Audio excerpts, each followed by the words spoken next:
Hello, everybody, and welcome to the afternoon tune. I am your host, Josh, and with me is my special guest host today, Sage from the Rated M for Immaturity podcast. There, how's it going, there, Sage? Doing good, man. Thanks for having me. Very good to have you on. Doing a few reviews here. Then we're doing some news. San Diego Comic Con happened this weekend, so that happened. So discuss a little bit of things that happened there. Also, D23 is going to be coming up pretty soon. I think what that's coming up. A couple weeks there. D23. I think it might just be next week or maybe the week after. Yeah, I think it's yeah, so that's coming up right behind, which it kind of, shocks me that they announced that news at Comic-Con and didn't save it till D23. That kinda surprised Yeah, that is surprising, especially because it didn't really have like it's not like DC was making a bunch of announcement at Comic Con for them to compete with. So yeah, I wonder why they didn't save that for D23. Maybe they just have that much more that they're ready to talk about. me. Yeah. So I don't know, yeah, maybe they got some more. Chris Evans, he's gonna come out, he's Magneto, he's, Chris you know, Evans. yeah, Oh maybe no. he's Black Panther, maybe they gotta finally get Chadwick Boseman replacement, he's Black Panther, I don't know. Yeah, so yeah, I don't know, maybe some more big news for D23. Maybe they got some more stuff cooking there that they're gonna show people there. I did read Charlie Cox, I think, is there to do something for the Daredevil. Yes, he is. He did say he's gonna be there promoting Daredevil Born Again. He is gonna be doing that. And they did announce a slate of movies at San Diego Comic-Con there.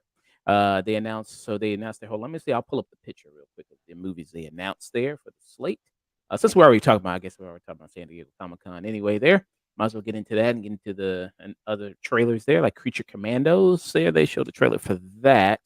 But yeah, of course, the big news everybody's talking about is Robert Downey Jr. is coming back to the MCU. Robert Downey Jr. is going to be Doctor Doom. We did that news dropped while we were recording. That is up on our channel right now, youtube.com.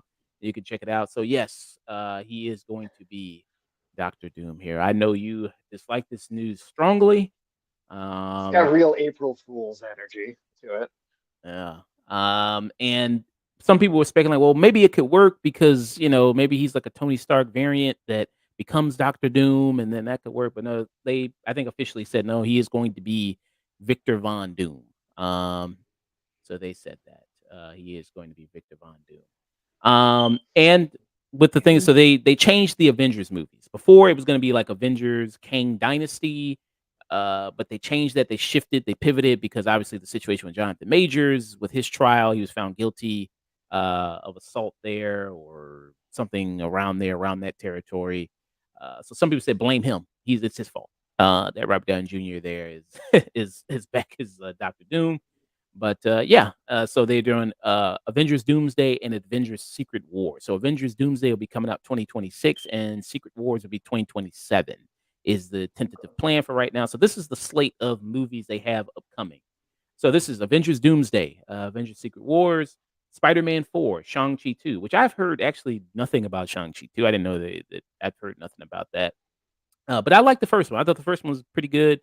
It's one of those cases like when we talked about the Wolverine, where it's like such a strong first half of a movie, and then the third act's like, what the hell happened? And that's why I felt about Shang-Chi, where I was like, hey, this is a Yeah. cool martial arts movie. And then all of a sudden they do the bullshit Marvel thing where it's like two armies fight each other, and then he goes to some mystical thing. I was like, what the fuck is this? But yeah, so you have Shang-Chi 2's on the docket. Blade, if that ever comes out, Blade is there. Captain America. Or Armor Wars. Yeah, Armor War. I've heard back and forth things because I thought they canceled Armor Wars and now it's back on. I guess I don't know. It I was guess going to be a show, and then it was going to be a movie. That was one of the first things they announced post Endgame, and it's kind of amazing that there's still really nothing on it. yeah, and that was kind of wasn't the same situation with like this like Anthony Mackie as Captain America. At first they were like, oh, let's do a movie, but then they did a show, and then now they're gonna go back to doing a movie again. Wasn't that the same situation? I know it's definitely flipped back and forth at least once or twice. Yeah. So Captain America: Brave New World, which we do know is coming out because there was a trailer for that out. So that we do know that is coming. Thunderbolts, that is coming as well.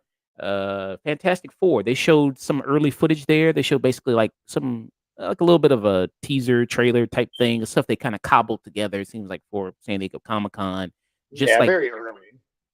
yeah, just like them in their costumes as far as like the astronaut suits, and then it seems like they were on like a blue screen background and that, and they showed some concept art. So they said it's going to be like a retro Art Deco 60s type future, basically like The Incredibles. Like if you know, like with The Incredibles, especially Incredibles 2, they had a lot of that kind of there too. So yeah, very much like that. And the movie's going to be called Fantastic Four: First Steps. Is that related to any comic? Is any comic called Fantastic Four: First Steps? Not that I'm aware of, but I'm assuming it's more of a reference to the, small, or was it a small step for one man, a great step for mankind, or what, I forget exactly the phrasing of that saying, but, very much associated with the original moon landing. Yeah. So you do have that, and they also show Galactus. So he's not a big purple cloud anymore. He's actually Galactus. He's actually going to be a person in a suit there When in they the made him a face. cloud, he wasn't even purple. Yeah, just a grayish cloud there. You Yeah. saw that. So that got shown at San Diego Comic-Con, and then Armor Wars, like we said, it's been going back and forth. At first it was gonna be a show, and then now I guess it's a movie now. Yeah, so and it's starring Don Cheadle. Don Cheadle as Rhodey Rhodes there, a War Machine. So we'll see what that's gonna do, what's gonna happen with that. Yeah, so that's the slate of movies that they've got coming up there. Yeah. Anything that piques your interest there as far as the movies right now? Well, I'm hopeful for Fantastic Four. I mean, I feel like that franchise has been done dirty so many times. I'd like to see just once that it's represented well. As far as the footage that did leak out, I mean, it's like a phone filming the screen up there. But I think that they're nailing the aesthetic at least. Everything else remains to be seen, but I do think that they at least have the aesthetic down. I wanted them to do kind of a 60s period piece thing for a long time because I feel like it can be easy to have the Fantastic Four come off as too cheesy, if you don't execute it right. But having that period piece element, I think, just makes it a little easier to for those characters to work. So, there's things here that are really working. Um, the Robert Downey Jr. as Doctor Doom thing could be the big wrench that makes that movie not work in my eyes. We'll see. We'll see if I don't even know how much he's supposed to be in that, or if he's just going to be like the post credits teaser for the Avengers movies, or is he's. I don't think we really know if he's supposed to have a substantial role there because Galactus is supposed to be the main villain of that movie. But Yeah. I don't know. We'll see what happens. I guess. And they did announce that the Fantastic Four, they will be in the 2 Avengers movies. So they will be in Doomsday and they Right. will be in Secret Wars there.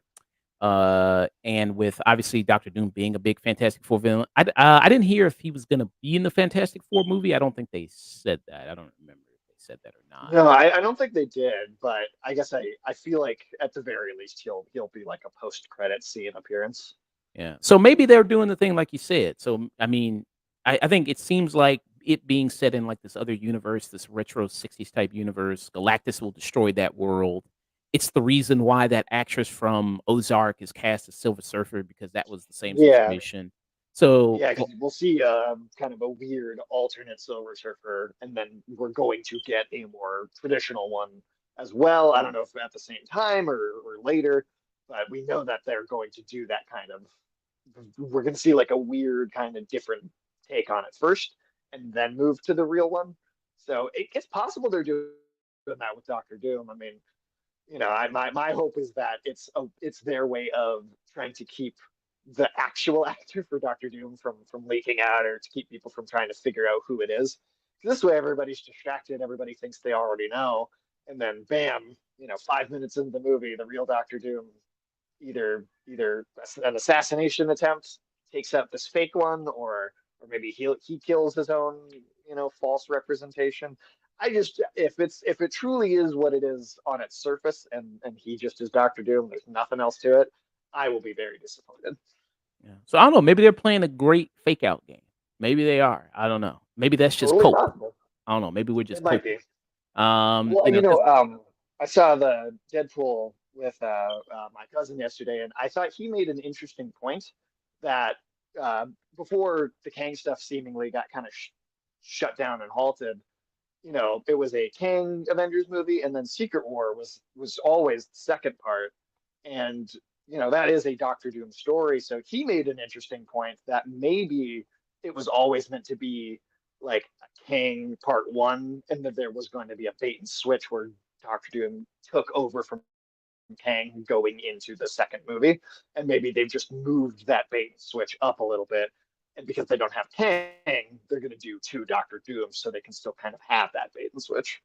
Mm, interesting. Maybe we'll have that, and then I think it's presumable. I think you said, or some people are speculating after Secret Wars that it'll basically be like a soft reboot for the MCU.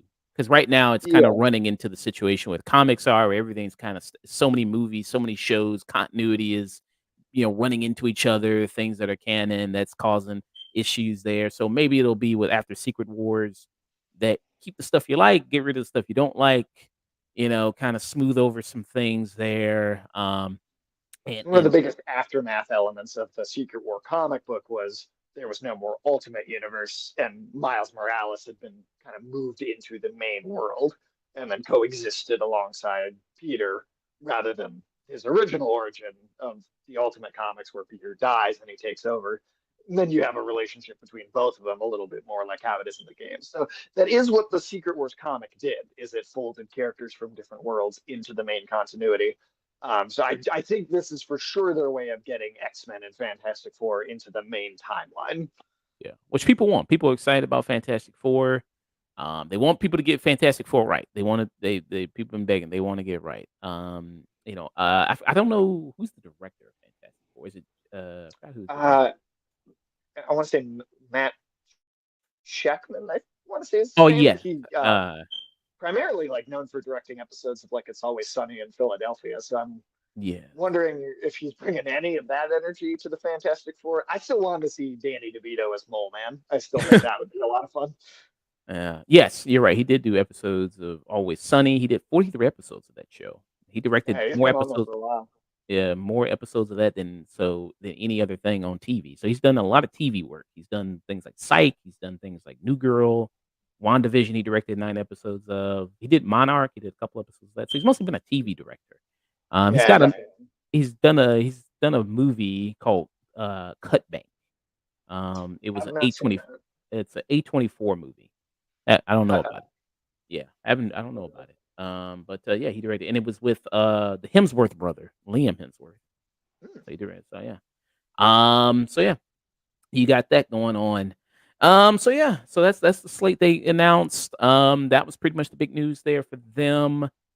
With Marvel Spider-Man 4, no real details about that one as far as I don't think they don't have a Yeah, director yet. I think it is also partially up to Sony to be like announcing like release dates for it and stuff. So it makes sense that like the Marvel panel maybe didn't get to kind of show that off.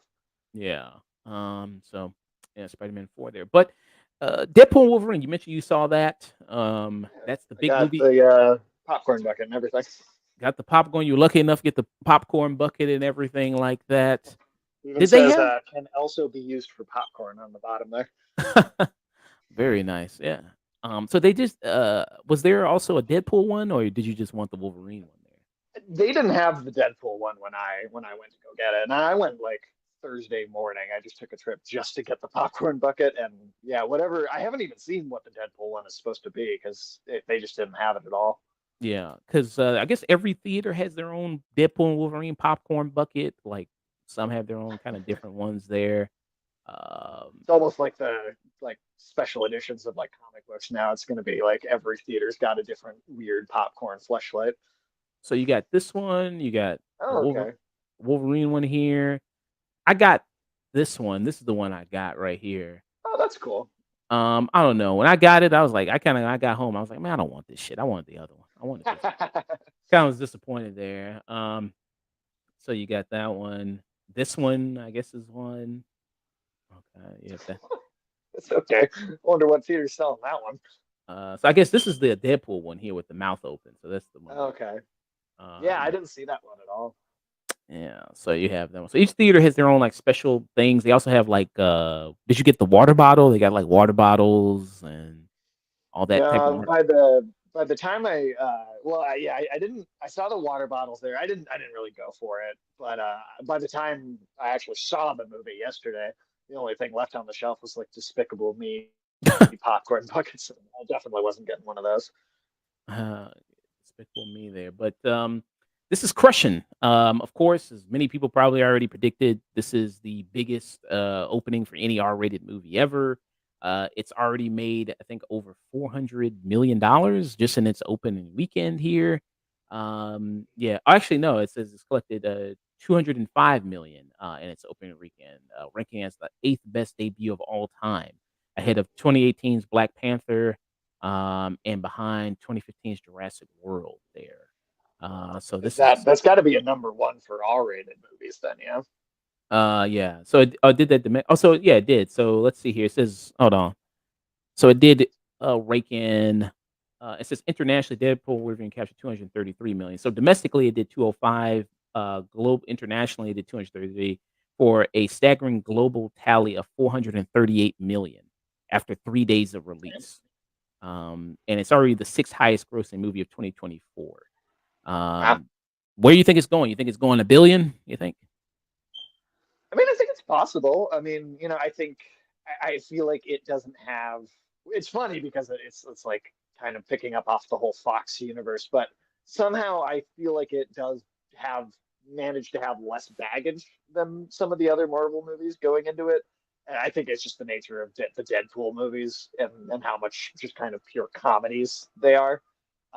So I guess I can see it going up there. I mean, it seems like the word of mouth is pretty good. I've seen mostly positive reviews for it.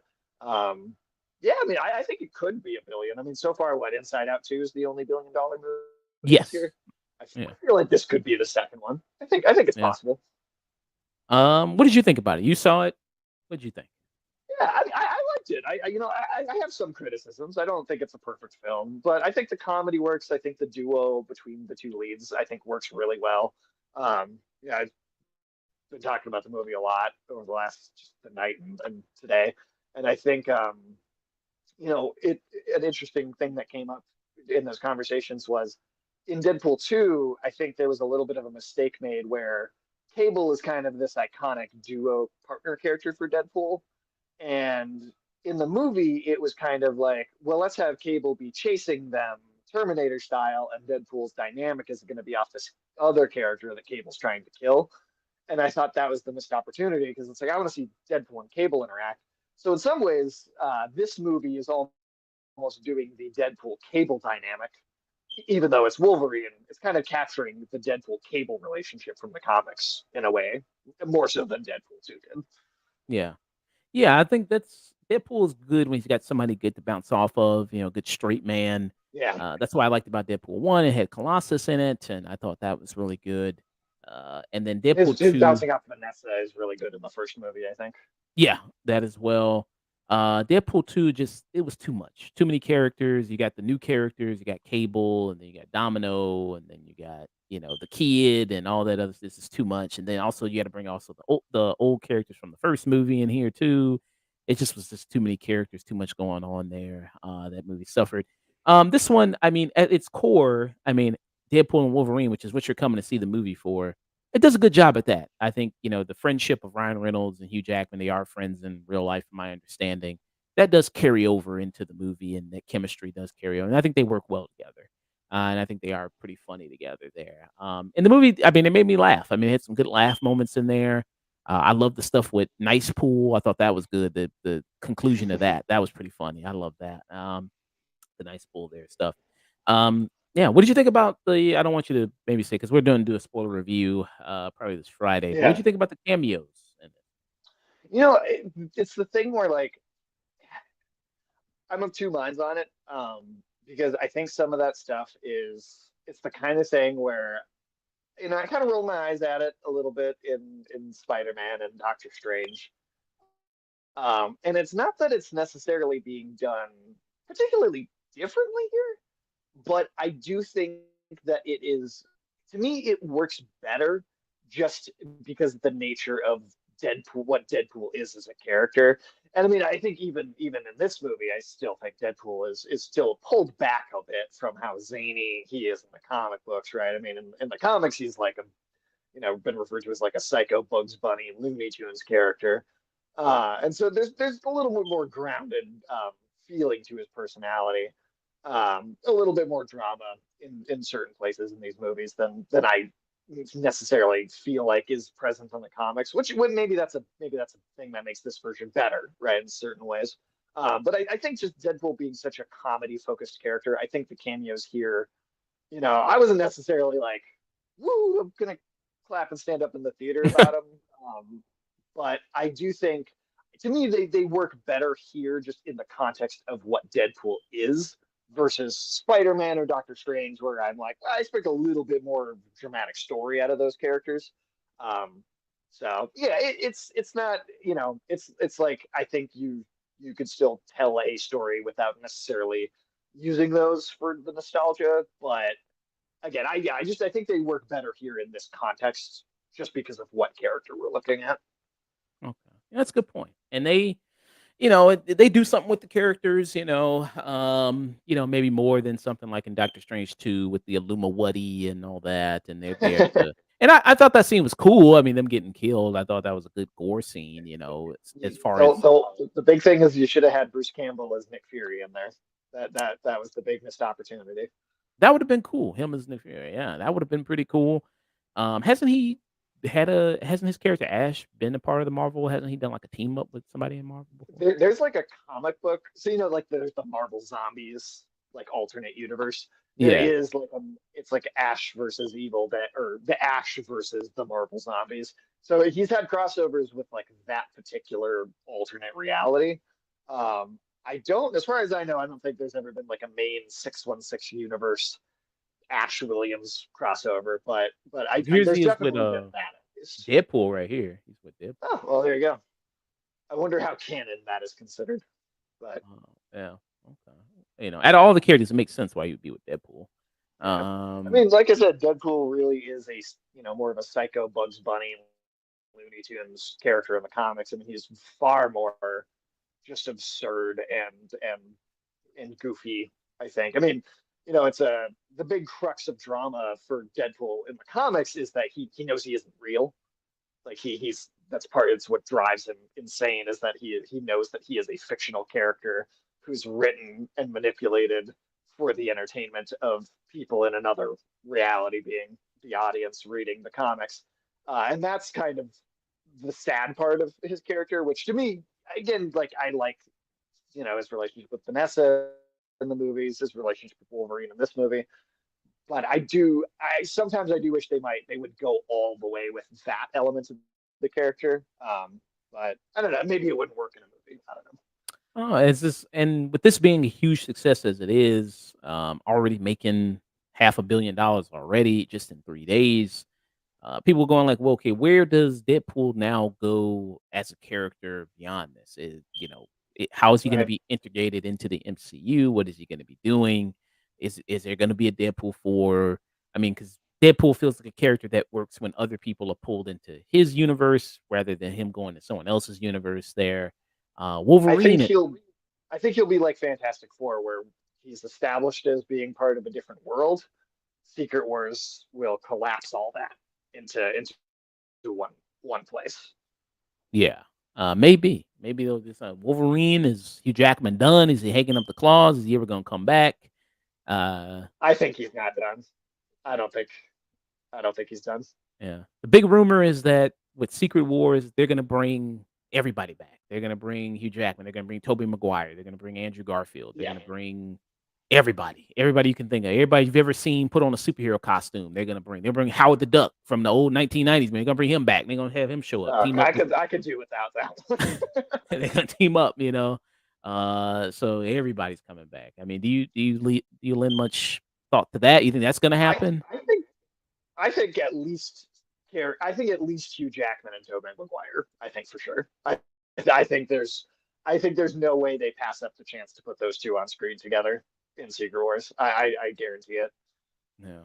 I mean, the whole thing with Secret Wars in the comics is, the multiverse collapses.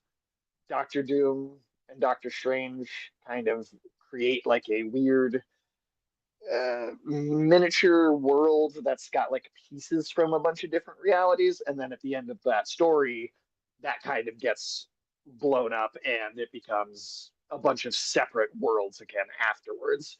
But you have again, that's where you move Miles Morales over. So I think we get like that weird conglomerate miniature world in Secret Wars, and then afterwards we get kind of a new MCU. Honestly, what I'm hoping is that they use that as an opportunity to not have a multiverse anymore. Like even in the Deadpool movie, they make some jokes about like, hey, this multiverse thing is not, maybe it's not turning out all that great. Maybe we shouldn't be doing it anymore. So I guess play it out to the Secret Wars story. But if I think the smartest thing would be to use that opportunity to be like, all right, we're hitting the delete button on the multiverse. We'll use a real story to do it and to make that happen, and there'll be an in movie reason for there not to be a multiverse anymore.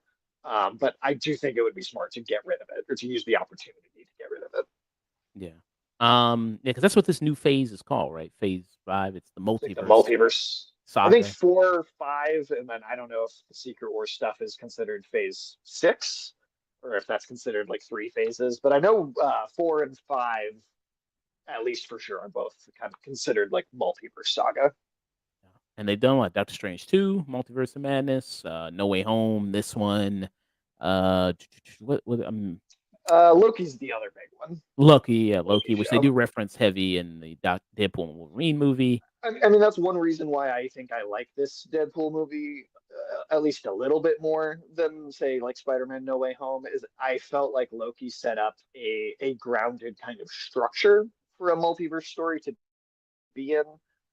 It created some set of rules and logic for a multiverse story to not get completely out of control.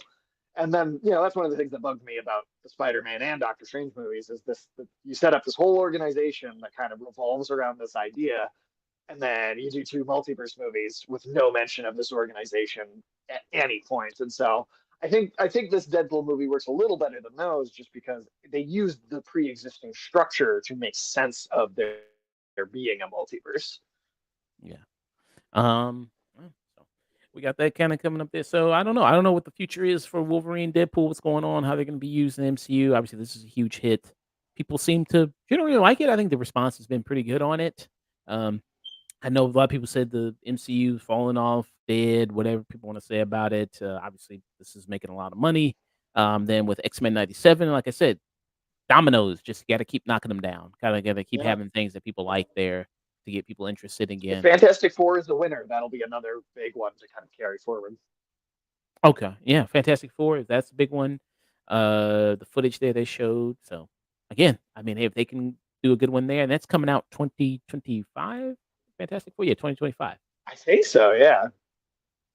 Yeah, let me What are we see. getting? Are we getting 3 movies like next year? Because I also think another reason Deadpool and Wolverine, I think, is probably doing so well at the box office is there hasn't been a Marvel movie this year otherwise, and there's not going to be another one the rest of the year. Yeah, It feels like it has a lot of room to breathe and to not exhaust people by coming so soon after something else, or having something else come so soon after it.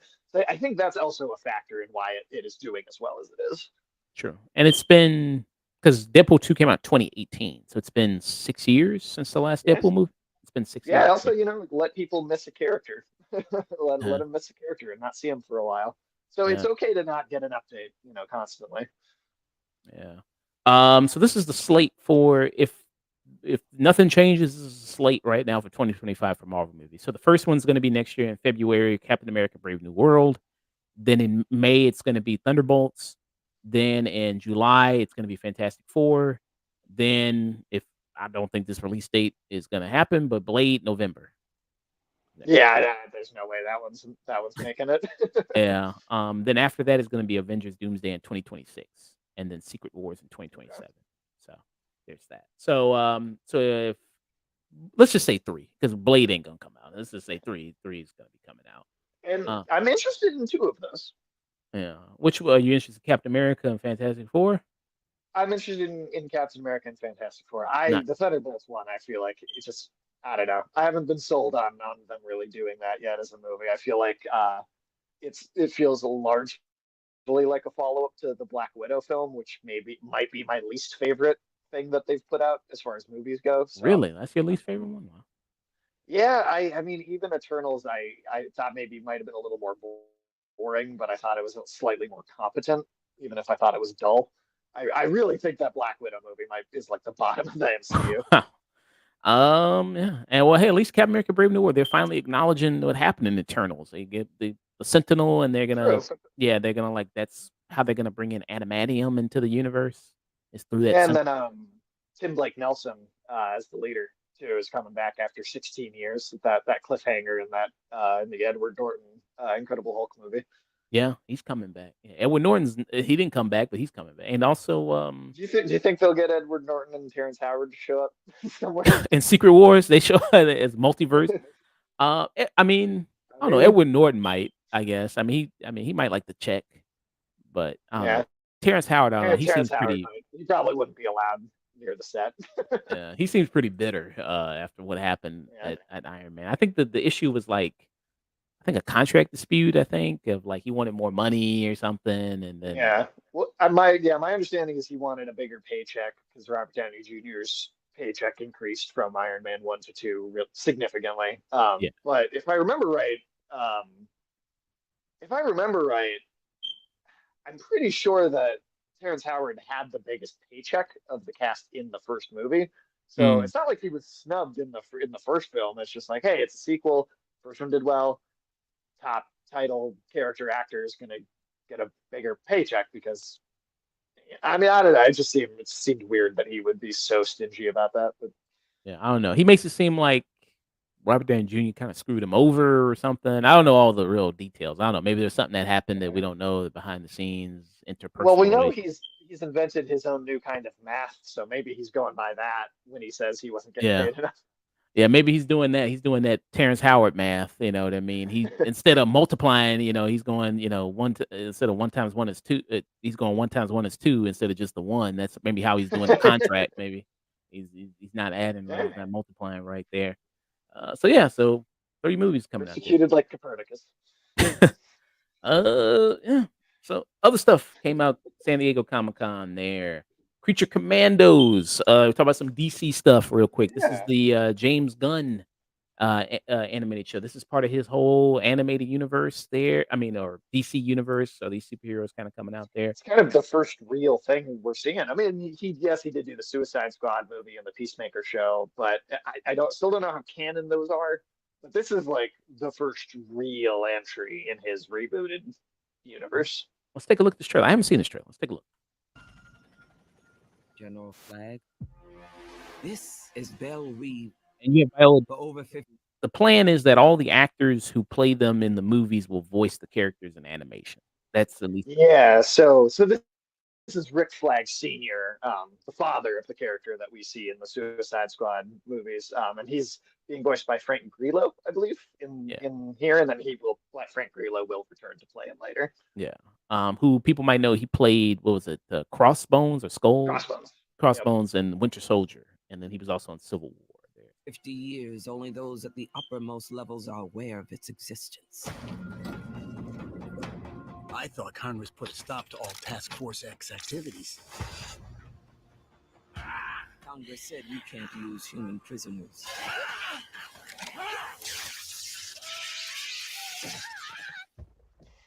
These assholes aren't human.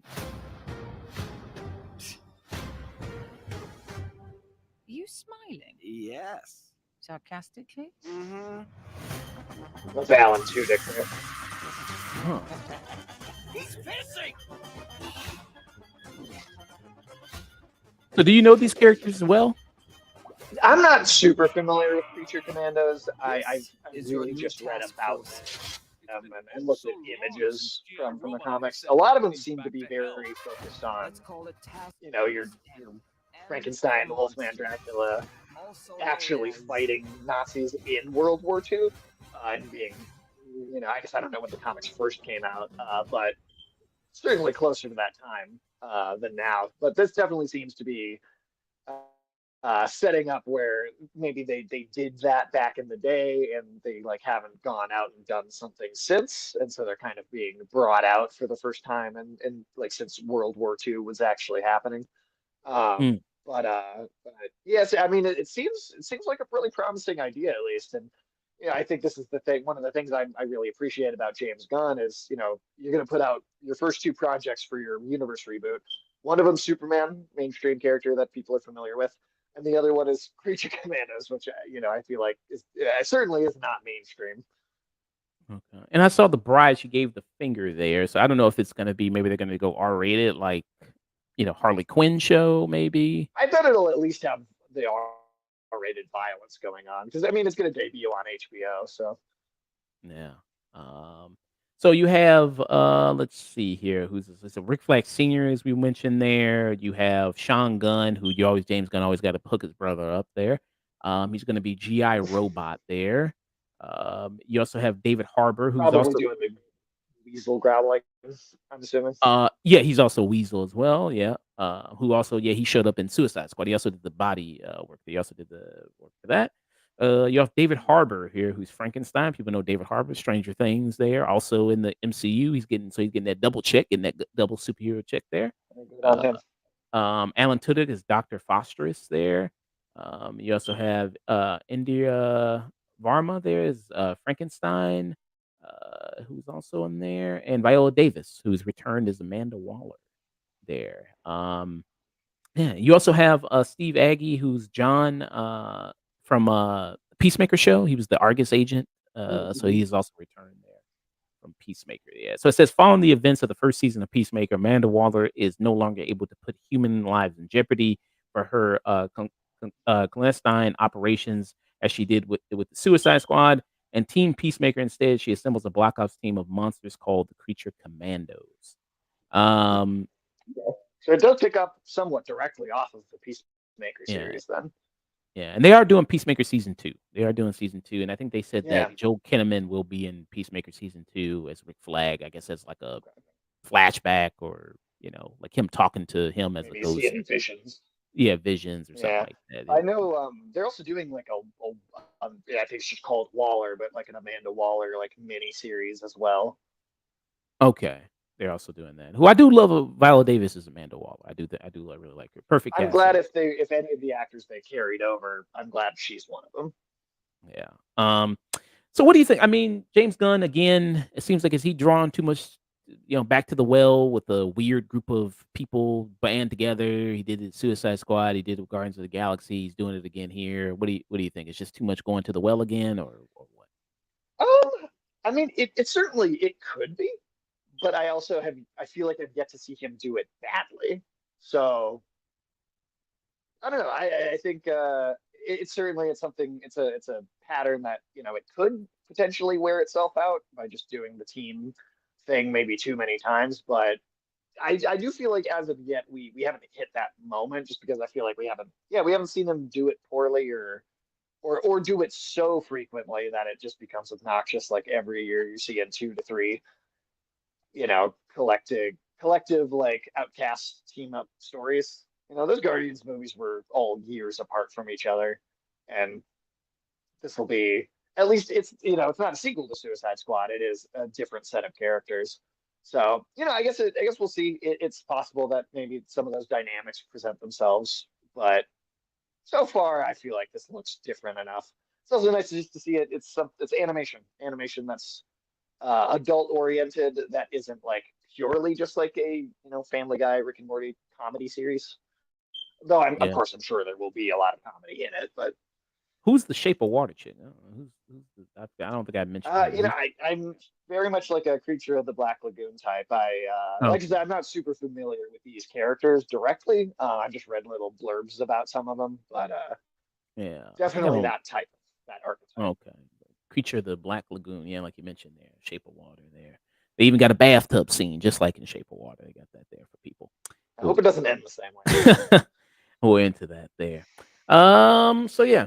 And that's coming out. I don't think is there a I release think date they on said that? December, but it didn't have an exact date. Yeah, December of this year. Yeah, it's coming out. So they have that there. And it's a 7 episode. He wrote all 7 episodes of the series, James Gunn. So it's only a limited 7 episode series there. I mean, that's also really nice, right? Just I think that'll work in its favor. I think James Gunn has a good idea of let's not wear the audience out with too many things all the time. He's made a good point about how, hey, we're gonna finish making the Superman movie, and then we'll like move on to making the next movie. It's not constantly like, I worry about that with Marvel, right? Like we had one movie this year, seemed successful. Next year, we're already going back to 3, 4 movies if Blade comes out. It's just like I think that's just going too much too quickly. I think DC has the right idea where we're announcing a couple of things. These will come out slowly, one at a time. I think that's going to work much better to its favor.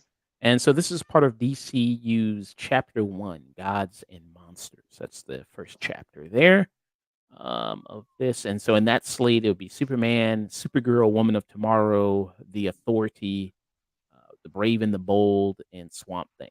Right, the movie scheduled to be a part of that chapter. Yeah, and then what's it? Creature Commandos, the season 2 Peacemaker, the Waller miniseries, Booster Gold, and Lanterns, I think, are like the shows that are part of that chapter 1. Good memory, yeah. Yeah, Creature Commandos, you're missing one. What was the one I was missing? Paradise Lost. Oh, that's right. The kind of like Themyscira Civil War one. Yeah. It says the series is a political Paradise Lost. This series is a political drama about the scheming and power struggles on the all-female island of Themyscira, birthplace of Wonder Woman. In December 22, Patty Jenkins was revealed to no longer be developing a sequel to Wonder Woman and Wonder Woman 84. After being told by Gunn and Safran that such a film did not fit within their new plans. By that, did they need Wonder Woman as a predator doesn't fit into their new plans? Yeah, he's like, yeah, I mean, thank you for your service, but get the hell out. I don't want to see you touching Wonder Woman again. When Gunn and Safran unveiled their initial DCU slate a month later, they included Paradise Lost, which they compared to Game of Thrones. The title is similar to Paradise Island Lost, a comic book story arc by Phil Jimenez and George Perez about a civil war on Themyscira. Have you read that? Do you know about that? I have not read that one. Okay. Yeah, and I don't think Booster Gold. There's some rumors that it may be Camille Manjani. I think it's Booster Gold. There's some rumors about that. Probably, I think you could probably pull that personality off. Yeah, I want to say. I mean, he got in shape for nothing. I ain't seen that dude take off his shirt yet. I mean, he got all that good shape. Being in like, bro, it's like, bro, what you getting all this good shape for? You ain't doing nothing with it. So hopefully he gets to play. I mean, he got it for internals, but he was all covered in robes and all that other stuff. It's like, man, you didn't. Yeah. And that one time. So that's the slate there. Lanterns. Yeah, that's gonna be good. Peacemaker 2, and then there's that also one that just got its official green light to start pre-production actually. Yeah, and then also there's an untitled Blue Beetle series supposedly maybe coming. Okay. Yeah, I thought the movie was okay. I thought Blue Beetle was I still haven't seen that one. I do need to watch that. I know Gunn has said that like the story of the movie isn't necessarily going to count and be carried forward, just that the actor will carry forward. Yeah. Anything other from DC you want to talk about before we move on to Mortal Kombat? No, I mean I think that's pretty much everything that they announced. Other than I guess Lanterns did get very recently. It's like official green light to start kind of moving into pre-production. So I bet we'll start hearing about some casting choices for that pretty soon. Yeah. Oh, yeah.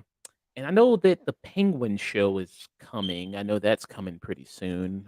And yeah, it's like I think it's in September. Yep, September 8th. 19th. That's my the trailers look really good. Soon. Yeah. Yeah. I'm sold on it. I think what I heard was that the Penguin will cover it'll cover like a week's worth of time, and the second Batman film will pick up right at the end of that week. So there's only a week passing in between those two movies. And it's Colin Farrell returning as Oswald Cobblepot, who I thought was very good in the Batman. And he says he based his performance off Harvey Weinstein, I think. Colin Farrell said. I can see with that makeup, yeah. Yeah. Somebody said that he got in all that makeup to basically look like that guy. What's his name? I think it was his name. The actor he was in Curb Your Enthusiasm. He was in God. I'm blanking on this. He was in. Damn, I'm blanking on it. He's a character actor. Oh man. I mean, I I'm know, not sure. you know, like, was he like, oh man, cause oh yes, Richard Kind, that's the guy. Uh, Oh yeah, yeah, yeah, yeah. somebody said he got in all that makeup basically just to look like this guy. I mean, yeah, I mean, that's I basically mean, kind of what he looks like. Yeah, it's it is very similar, although I will say one looks intimidating and the other looks like your dentist. I don't know. Maybe he could pull off intimidating. I don't know. You know, I've never really seen him anything really Maybe you too could. dramatic. I've never really seen him anything too dramatic, but I don't know. Maybe he could be good I there. mean, But I'm trying to remember. I feel like it's a lot of bit parts and like sitcoms that I've seen him in, other than like, well, Gotham kind of turned into a sitcom after not very long, but he was like the mayor in that show too. yeah, he's done voice work. He was the imaginary friend, and inside he was Bebo Bebop, or what was the character's Okay. name?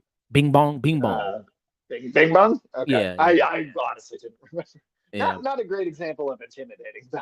yeah. Rocksteady and Bing Bong. Yeah, he was playing that guy. Okay. Yeah. So yeah, so you got the Penguin series there. I know. And then Harley Quinn. They announced season 5 of Harley Quinn, so that's coming. I Um, fell hard off that show. yeah, I haven't. I kind of felt not because I didn't like it. It's just because this is so much I have to watch. But I think I I felt. honestly thought it dropped in quality with the third season. Yeah, you didn't like when they got together. I feel like when they got together, it kind of lost the steam a little bit. I don't know. Yeah, just it felt like there was less of a drive and purpose to it. I think the will they won't they is a lot more interesting than they already have, and we have to kind of figure out a whole new dynamic.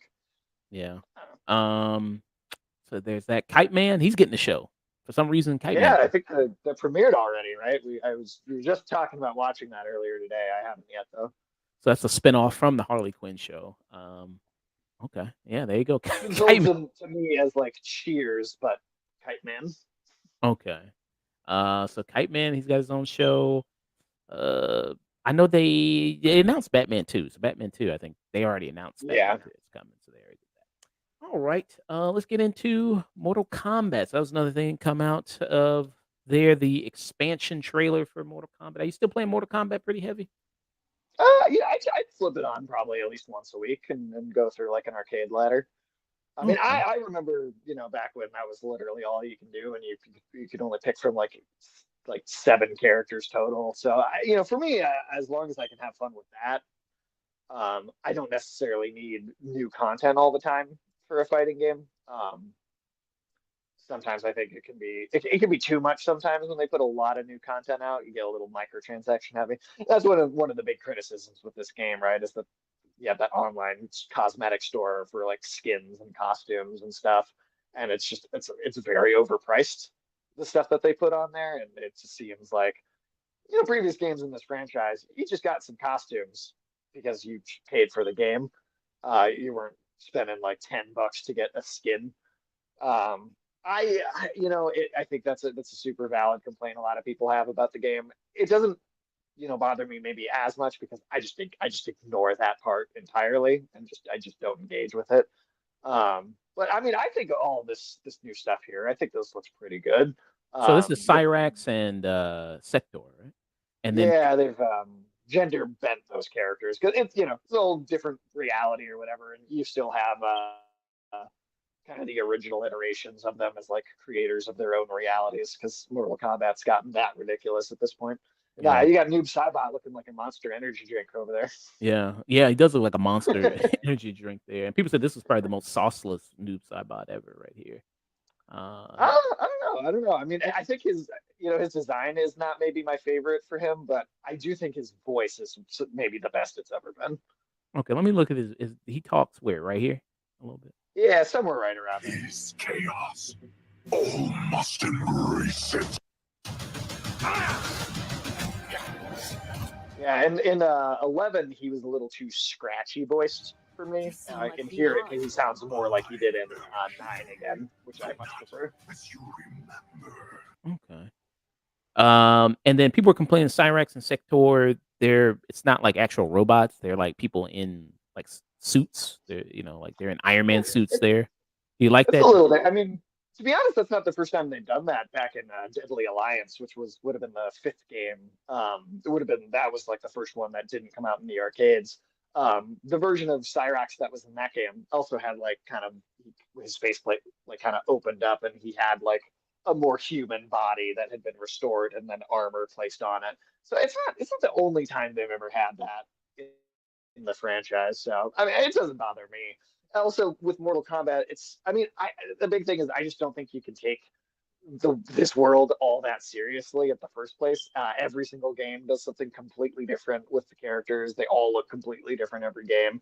They're going to look completely different again in the next one. So, hey, if you don't like it, whatever. But also they're just going to change it up again the next go around. So, you know. Yeah. So yeah, I know that at Evo, I think this is one of the most least played games at Evo Yeah. there. This I mean, I year. think a big backlash is largely due to the cosmetics, like the overpriced cosmetics, and I really get that part of it. I do. I just find myself able to ignore and I just don't buy them. But like, I don't blame people for kind of sitting the game out because they went so over the top with that Yeah. stuff. And then here, you see, so these are kind of the guest characters. The first one being Ghostface from the Scream series here. Um, and people had some funny memes there about like whether you're going to do against zoners with Ghostface or how that's kind of going to be operating there. Um, Yeah, I'm curious to see. how do you feel about Ghostface? Ghostface coming. I mean, a lot of these characters, I don't know. I feel like the announcement was kind of meh because it was already leaked already, so a lot of people know already. Yeah, I mean, everyone has known all six of these DLC characters for almost an entire year Yeah. already. So, it's not surprising. I think it might have been different if it was truly a surprise that these were who they were going with. There was also an element of the pandemic cut and Mortal Kombat 11's development time a little short. I do believe that game was supposed to have another round of characters, and seeing as that game had, the T-800, Terminator, and Rambo and RoboCop like Spawn in it, that game specifically went for this kind of like 80s, 90s action movie characters theme. Hmm. And so, I've heard rumor, and they're not confirmed or anything, but I've heard rumor that that game was actually supposed to receive this particular set of characters, and that they had to push them off. And I think it might have made more sense based on who the other guest characters were in the last game. Yeah. But I mean, I really like when they do these horror icons, especially. Um, and none of the Mortal Kombat characters being able to fight each other has ever made any sense. You got an actor and a god and a robot and a dude with four. None of it's really ever made a lot of sense. So, I feel like, hey, just a regular serial killer. Why not? Why not? I don't think that's any sillier than anything else Mortal Kombat does. Alright. Rambo. Rambo's just a guy, right? He was in the last one. Here you have the T-1000, who will be, and actually I should mention with Ghostface, Eric, and the person who does the Ghostface voice from the Scream movies. I Is think. that Roger Jackson? Yeah, Yeah. I don't know. I can't really. This is Robert Patrick too. I think this is Robert Patrick Yeah, actually doing the yeah. voice. Because what else? I mean, what else Which is I mean, Robert I think Patrick? that's kind of funny. Well, yeah. What else is Patrick doing? I mean, I think that's what's funny because you have John Cena as Peacemaker, and he was the villain in the Peacemaker show. Yeah. So people have that there. But I mean, hey, I don't mean disrespect Robert Patrick. He was very good in Reacher. He was a good villain in Reacher. I liked him in Reacher. Hmm. If you ever watched that, so he's good. I have not seen that. So yeah, T-1000 here. So you have that. I guess he would be a more close up because he's got the long more reach because he's got the long kind of things that he can use Mhm. there. If you've seen Terminator 2, he's got that kind of going on. Probably also speed. He'd probably be a Yeah, fast character too. yeah. I'm guessing I'm sure they'll have something where he does that run. They Yeah, have to work that in somehow. yeah, he does the run there. You get the T-1000. Conan Barbarian, Arnold Schwarzenegger, who still won't be voiced by Arnold Schwarzenegger there. Yeah, no, I guess it's he funny just because doesn't. Sylvester Stallone did do Rambo's voice in the last game, I believe. So it's funny that they couldn't get Arnold to. Yeah, so yeah, I mean, you had another iconic character he did in the last one. He did the T-800. Here, another iconic character, Arnold Yep. Schwarzenegger, Conan Barbarian. What do you think about Conan the Barbarian here? I mean, I think it fits with a lot of the other stuff they've done. I mean, I think for maybe a certain younger generation of people, maybe these guest characters don't make as much sense. But I do think that you got to also keep in mind that the people doing Mortal Kombat games are probably in their late 50s at this point. Like they grew up watching, late 70s, 80s, and early 90s action films. So to me, it fits well with the pattern. I mean, we'll see what the moveset looks like when he actually comes out. I think there was also a lot of doubt with Omni-Man and Homelander, where it's like you're going to do two Superman characters. Like, how do you differentiate them? And then I think when they actually came out, they were very different to play. So I have faith in their design team to give him good stuff to do. Yeah. So what do you expect from Conan Barbarian? Because he's got the big sword. Is he going to be maybe more of a grappler with the sword? Maybe more of I'm like definitely thinking, yeah, definitely uh, like Reiko a little bit, probably closer to that. Reiko, maybe a little bit of what's the villain's name? I'm blanking the villain name from Mortal Kombat. Goro, No, the one with the bigger hammer. arms. Oh, Shao Kahn. Shao Kahn, maybe a little bit like with the hand with the sword, and maybe he can put the sword down and then he grab people a little bit. Seems like maybe they'll do a little more Yeah, grappling. like a big, slower moving brute kind of thing. Yeah. Yeah. That's how you got expansion pack. You got Ghostface, you got Noob Saibot, Sector, Cyrax, Conan the Barbarian, T1000. Kind of got that going with kind of some of the guest characters besides the people. I guess you wouldn't really include the people that have already been in Mortal Kombat before, but a lot of the other ones here, like Yeah. like other kind of celebrity guest kind of people coming in here. Um, did you kind of want something out here? If you're doing kind of more 80s, 90s type stuff, did you want maybe a popular female character from the 80s, 90s, maybe like a Um, Buffy, I've thought Xena? about that. That both of those could be really cool. Yeah, I mean, they've also said this game's going to get like a number of years of stuff. So I also feel like there's always the next go around. I don't think any of these are bad picks. I mean, maybe could they have been spread out and they paired with different ones this time, and then one or two of the others was in the next set with someone else. It could have been a thing. There's also been a lot of rumor hints from the head of the studio even about like Pinhead from Hellraiser, which I feel like that's probably coming maybe year three next year or something. But I don't have an issue with any of these. I think it's just I think it comes across as maybe somewhat lackluster of a reveal because the information has just been out there for so long. Like Yeah, everybody knew about this already. There was just no surprise factor to it. yeah. Oh yeah, you have that. And this expansion is coming out, yeah, this year. Yeah, it's coming Yeah, out this September. very I think all three of the Mortal Kombat characters drop day one with because it's also a big story expansion, right? Kind of like how M11 had that aftermath part. Um, and so it'll be another 3 hour like story mode to play through. Three new characters day one, and then you'll get the guest characters will be trickled out over time yeah. afterwards. Doing animalities here. Yeah, hey, it's been 29 years, and only one previous game in the series has had animalities. So I think it's really cool to see those come back. That was my favorite part of this, honestly. Is there any sense to the animality? Like, do the characters like Absolutely not. does it correspond to their personality, like what they do? Like, it makes sense. Like maybe Scorpion would be, a Scorpion. Obviously, that would make sense. In the only other game they've had animalities, Scorpion turned into a tarantula, so it didn't even make that much sense. Yeah. And the Gee, only one that's made that has any in-universe logic is more Liu Kang turning into the dragon because he's had that as a regular fatality in a couple of other games. So that's a bit more of a regular thing for him. But no, there's no logic to them. They're just fun. no, okay. So they got And that. that's free for everyone that has the game. That is something that you don't have to buy the expansion to get those. Those are just going to be a free update. Okay, that's very cool. All right. That was San Diego Comic Con there discussing that news. Get into these video game reviews, get into the show review. Then we're gonna be heading out of Oh, here. did you have the Uzumaki? Oh yes, I'm sorry about that. It's a Yes, short one, but Uzumaki. So there is a anime coming out of this based on the manga. There's coming out September 28th. It's gonna be there on Adult Swim. Very much excited about this. You were. Let us know about this. yeah. So well, this was announced in 2019 with the intention of like a 2020 release. I mean, obviously, pandemic delayed a lot of things, but this then continued to get delayed from 21 to 2 to 3 to 4. Now it's here finally coming out. This is only going to be a 4 episode mini series here, I believe. I believe that's the episode count they've gone. But I mean, I think just right on its face, you can see just such an incredible detail to this animation.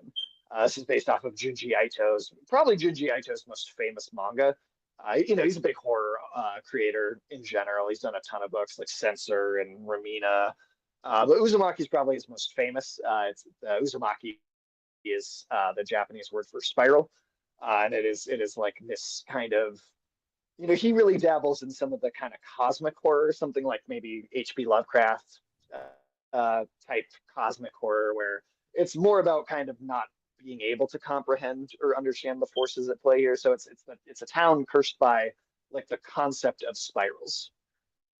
And they did have this live action film, which I watched this. It wasn't great. It was maybe better than some like kind of anime to movie type adaptations. But it's also, I think, this particular one coming out is going to be interesting because there's been a few attempts at doing like anthology adaptations of some of Junji Ito's work, and they're always, I don't know, to me they never quite work. I don't know if it's because they're in color or the detail of the animation just isn't as detailed as his artwork. But there's just a certain vibe that I feel like they haven't captured yet. This to me looks like the first time they have fully translated. I mean, they've translated that art style verbatim, like every little detail of it has made its way into this new animation.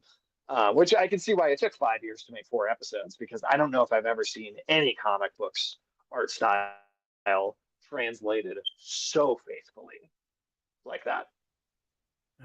So this is the manga right here. Let me show it. Pretty much, it feels like it's just ripped from the page, basically.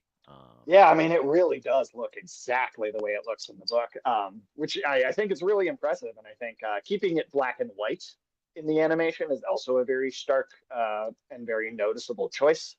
I think you're going to get a lot from that. And I think that it's the first time you'll have that kind of weird, unsettling tone. And Junji Ito's also got a good sense of humor with this horror too, so like it can be goofy, but in an intentional and very kind of fun way as well. So I think you'll also see a lot of that. Let's see. Let's see. Junji Ito won the first mangaka. He was the first mangaka to win the Best Writer / Artist Eisner Award. There's that fun fact about him. Cool. It says Junji Ito's debut work was based on a traumatic experience from his past. He's collaborated with Hideo Kojima. He was going to be a part of the creative team for that Silent Hill game that ended up being canceled. It would have been Hideo Kojima, Junji Ito, and Guillermo del Toro. Junji Ito has stated multiple times he doesn't have a strong interest in video games. Nevertheless, his name is tied to multiple projects in the medium. The Kojima Productions video game Silent Hills has been in development since 2012. Was rumored to have many star creators collaborating on the project, like you mentioned there. Yeah, including Guillermo del Toro, Norman Reedus, and himself. A little shot there is Junji Ito is one of the people you deliver stuff to in Death Stranding. Oh, okay. Junji has real life fears. He says he's frightened by many things. Makes for good horror. Yeah, some things he's okay. Yeah. So, and he's a cat lover. Hey, you're a cat lover. Yeah, he's a big cat guy. Awesome. There's a lot of memes of him being like the kind of total opposite of Hayao Miyazaki, where Miyazaki, you have someone that is kind of very pessimistic and depressing to listen to him talk about life for real. But then he makes this very beautiful, uplifting art. And then Junji Ito is this very happy, kind of always in a good mood, at least in public kind of personality. And then the art that he creates is like just super messed up, like body horror stuff all the time. Yeah. So Uzumaki coming out September 28th. Definitely gonna be reviewing that. Love the art style of it. Love the look of it. Definitely gonna be get into that. That's September 28th, 29th, I think. Was that what the date was? Yep, September 28th. And premiering on Adult Swim there, 12:30 a.m. And I think it'll be on HBO Max as well. Great when it stuff. comes out. Awesome. All right, so that was San Diego Comic-Con stuff there. Getting into some of these reviews, then we'll be out here rating somebody. Meanie Portable's on right now. She's watching Raw here before SummerSlam, so she's doing what she always Cool. does. She's a wrestling content creator there. If you had any suggestions or anybody has suggestions in the chat, please let me know there. Miss Gina Darling is on right now. What is she doing? She's just doing chatting right now. So yeah, very good stuff. Awesome stuff there. All right. Since we're talking about a lot of comic book stuff, nerdy stuff, did you want to do a review for Deadpool real quick? Yeah, Let's let's do it. get into that one. So this is a retro review here since the Deadpool and Wolverine movie is out right now. I would have loved to also discuss X-Men Origins Wolverine, but I guess resale on that is like $300 to get a copy of Deadpool and Wolverine now to get a copy of that. But yeah, this Deadpool game, let us know about it, Sage. Yeah. So this came out in is it 2013. It was developed by High Moon Studios, which some people might recognize as having done a couple of the bigger Transformers games just before that. Um, this is a game that it's actually been delisted 2 times. It was delisted due to licensing issues, just Marvel characters generally. Not too long after that, and then it had a remaster in 2016, right around when the first movie came out. And since then, this has been delisted a second time. So this also might be something that's a little pricey to get a hold of a copy of nowadays. But this it's an interesting one. It's also kind of like the last game that came out Activision used to publish a lot of Marvel stuff, the X-Men Legends, the X-Men Origins Wolverine game, Marvel Ultimate Alliance. They're in a Punisher game, a Hulk game, a whole bunch of stuff. And this was kind of the last thing that they really put out before. For a while, there just were no Marvel games. Pretty much between this and the 2018 Spider-Man, there was like nothing in between those two. Um, but yeah, this is an interesting one. You're here for the personality of the character. To get into the gameplay first, it's pretty uninspired, honestly. It's a typical kind of third-person action game, kind of picking up off of stuff like God of War, Devil May Cry, Bayonetta. But it's not doing it in any way that's like particularly interesting or different or innovative, really. It's just kind of like, yeah, we're just doing like something serviceable. You've got an upgrade tree that's all right. It never really changes the way that you're engaging with the game. A couple different weapons. It's all really simple stuff. Really, the vast majority of the personality here, you're here for the character, for the kind of show of Deadpool. And now, I mentioned kind of what we were talking about the movie earlier. I do feel like the zaniness of Deadpool is always toned down a bit in the movies. Here it's like full display. This is the Psycho Bugs Bunny Looney Tunes version of the character where like if somebody tries to give him exposition for too long, he blows his own head off so he doesn't have to listen to him. He's basically 3 characters at once in this game because you've got 2 different voices in his head constantly bickering and giving different conflicting advice. All 3 of the voices are being done by Nolan North.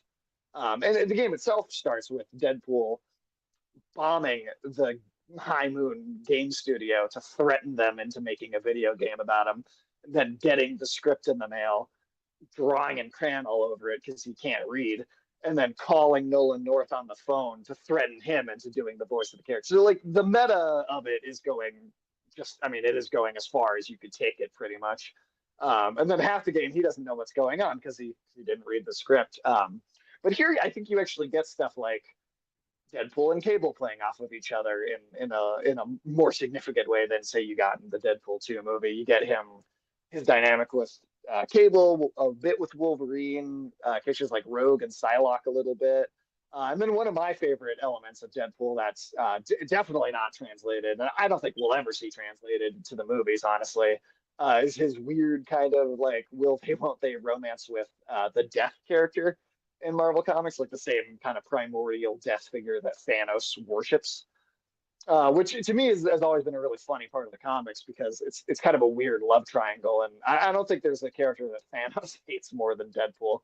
Um, I will say some of the humor here can feel a little outdated at times. Like there's just some jokes about like dubstep at one point where I'm like, that dates this to like 2013 really hard.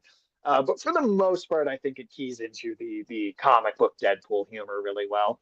Um, yeah, I would say this is the kind of thing where, like, if you have no real attachment to Deadpool the character, this probably isn't going to do anything for you. The gameplay is not going to make up for any shortcomings in the narrative department, right?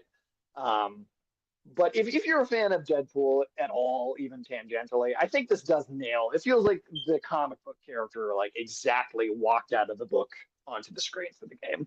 So it's something where it's not going to change anybody's mind about this character. But if you are already a fan, I think it's kind of a perfect little experience for that. Okay. And how would you describe the humor of Deadpool? I mean, I really do think it's almost closer to like an R-rated Looney Tunes skit. That is kind of primarily how I've always seen it. He does things like, like the like the Wile E. Coyote trying to catch the Roadrunner and playing with physics and kind of spatial awareness. I mean, a lot of Deadpool's character comes out of, and his kind of zaniness comes out of knowing that he's not real, kind of the sense that he is a fictional character that he has. And so that's definitely on full display here, right? So like you get him referencing the player and being controlled. He talks about running out of the budget for the game, and the game will even go into like kind of an old school like old Nintendo aesthetic for certain parts of the game because he's blowing through the studio's budget on like too many explosions. Weird kind of transitions into different sequences that play with like art style and that kind of thing. Yeah, like kind of comic book R-rated comic book Looney Tunes is kind of how I'd put it. Okay. Nolan North, he does the voice for Deadpool in this game. Wade Wilson. How do you like Nolan North as the voice for Deadpool? I think he's great here. You even get a little bit of Deadpool on the phone with Nolan North, and then making fun of Nolan North, the actor, which is fun. I think he nails it. It's funny listening to Ryan Reynolds play the character. The voice is actually not that different. Like it really isn't super different. Like you can tell it's not the same person, but let's see. So this is different times he's voice. I shot you. Logan, we missed you. That Weapon X just hasn't been the same without you. Nobody calls me Bub anymore. And Omega Red, the bedwetter. So it's kind of like that's kind of what he's doing through most of that's kind of how he sounds. I'd say it's similar. But the thing with the game is because you're playing from Deadpool's perspective, you are also constantly hearing voices in his head argue with each other. So there's also in the game another two kind of different voices that Nolan North is doing, and all three of them are constantly kind of bickering and arguing. There's some of it right here. A little bit right here. Yeah. I mean, it's pretty constant throughout the whole game, honestly. Explosive personality wins the day. Ooh, Spider-Man. But does Spider-Man have a sweet-ass supercharged healing factor? No. But me, some jackass gets lucky and tags me with a stray bullet? Whatever. Freaky cellular regeneration for the win, bitches. Yeah. Yeah, with this game. So does it blend the comic book humor with also like video game stuff? I know, like, do you remember that game that came out? What was that game that was like the fake ass Duke Nukem thing? With Will Arnett. I'm actually not sure if I know what you're referencing there. It was like a parody. What was it called? Let me bring it up just really quick. He did the voice of a video game. It was Will Arnett. It was like kind of parody of one. Oh, geez, I'm trying to look at it right now. Yeah, I honestly can't recall Will Arnett being a bit like a video game or like that character in a video game, honestly. Huh. Dang. Oh, it was Matt Hazard. Was that Matt Hazard? Was that? I think I've seen like the poster for that before, but I honestly didn't really know anything about it. Oh, okay. Yeah, but it was kind of like they were doing stuff from like video game, kind of making a parody out of it. Like when you go on to Mass Effect, like they have the long like scenes where you're in the elevator to low. They do that stuff. Do they do similar stuff like that in Deadpool video game? Yeah, they do play around with some of the like video game conventions, and he'll complain if you're losing too much health, right? He'll give the player shit a little bit over how good you're actually playing the game. They'll mess with conventions. I mean, they talked like one of the opening levels, like a sewer level, which at least used to be like way too common in a lot of video games, especially in like the early 2000s. It's like every single game had a generic sewer level in it. So, they play with tropes and conventions of video games. I mean, and Deadpool has a history of doing that even outside of this game. I mean, he was, a playable character in like Marvel Ultimate Alliance, and he would make a bunch of comments during the game, kind of weird fourth wall break references, that very video game related ones as well. How's the action? How's the comedy? You said just kind of a basic third person shooter there. Yeah, I'd say it's serviceable. I'd say it's like you have gunplay, and then you also have like four different melee weapons, just katana being the primary ones. So you get a mix of kind of long range and close up melee stuff. It's serviceable.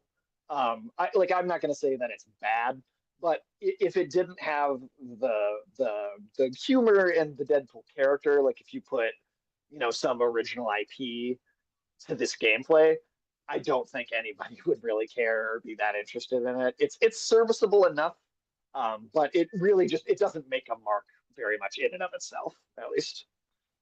So, what will be your rating for Deadpool video game here? Yeah, I'm gonna give it a tune in personally. I think it's a lot of fun. I like this character. I've had for a long time. So I think you go in with that attachment to it. It's gonna work for you. I think any Deadpool fan out there, I think this would work for on that level. I think the gameplay is basic enough though that say if you were just looking, you say you're not a big Deadpool fan, you're just looking for a really good action game, you might pass this one over. So tune in for me, but I could see, maybe for people that are not necessarily big fans, maybe something more just like a stream it. Unfortunately, the game being delisted makes it very hard to get a hold of. I haven't really checked the pricing on like secondhand copies of this, but like the only way that you'd be able to play it would be to go look up a copy on eBay or something. Let's see. Pre-owned GameStop looks like here it's in stock online. Get for $30. Oh, okay, that's not bad at all. Not at least compared to like the X-Men Origins Wolverine game being like $100. Yeah, that's a Uh, lot more affordable. yeah. It's a lot more affordable there. So you can get that, on PlayStation 3 right here, $30. Okay, cool. You can get. I did do a little research because I played on the PS3 version.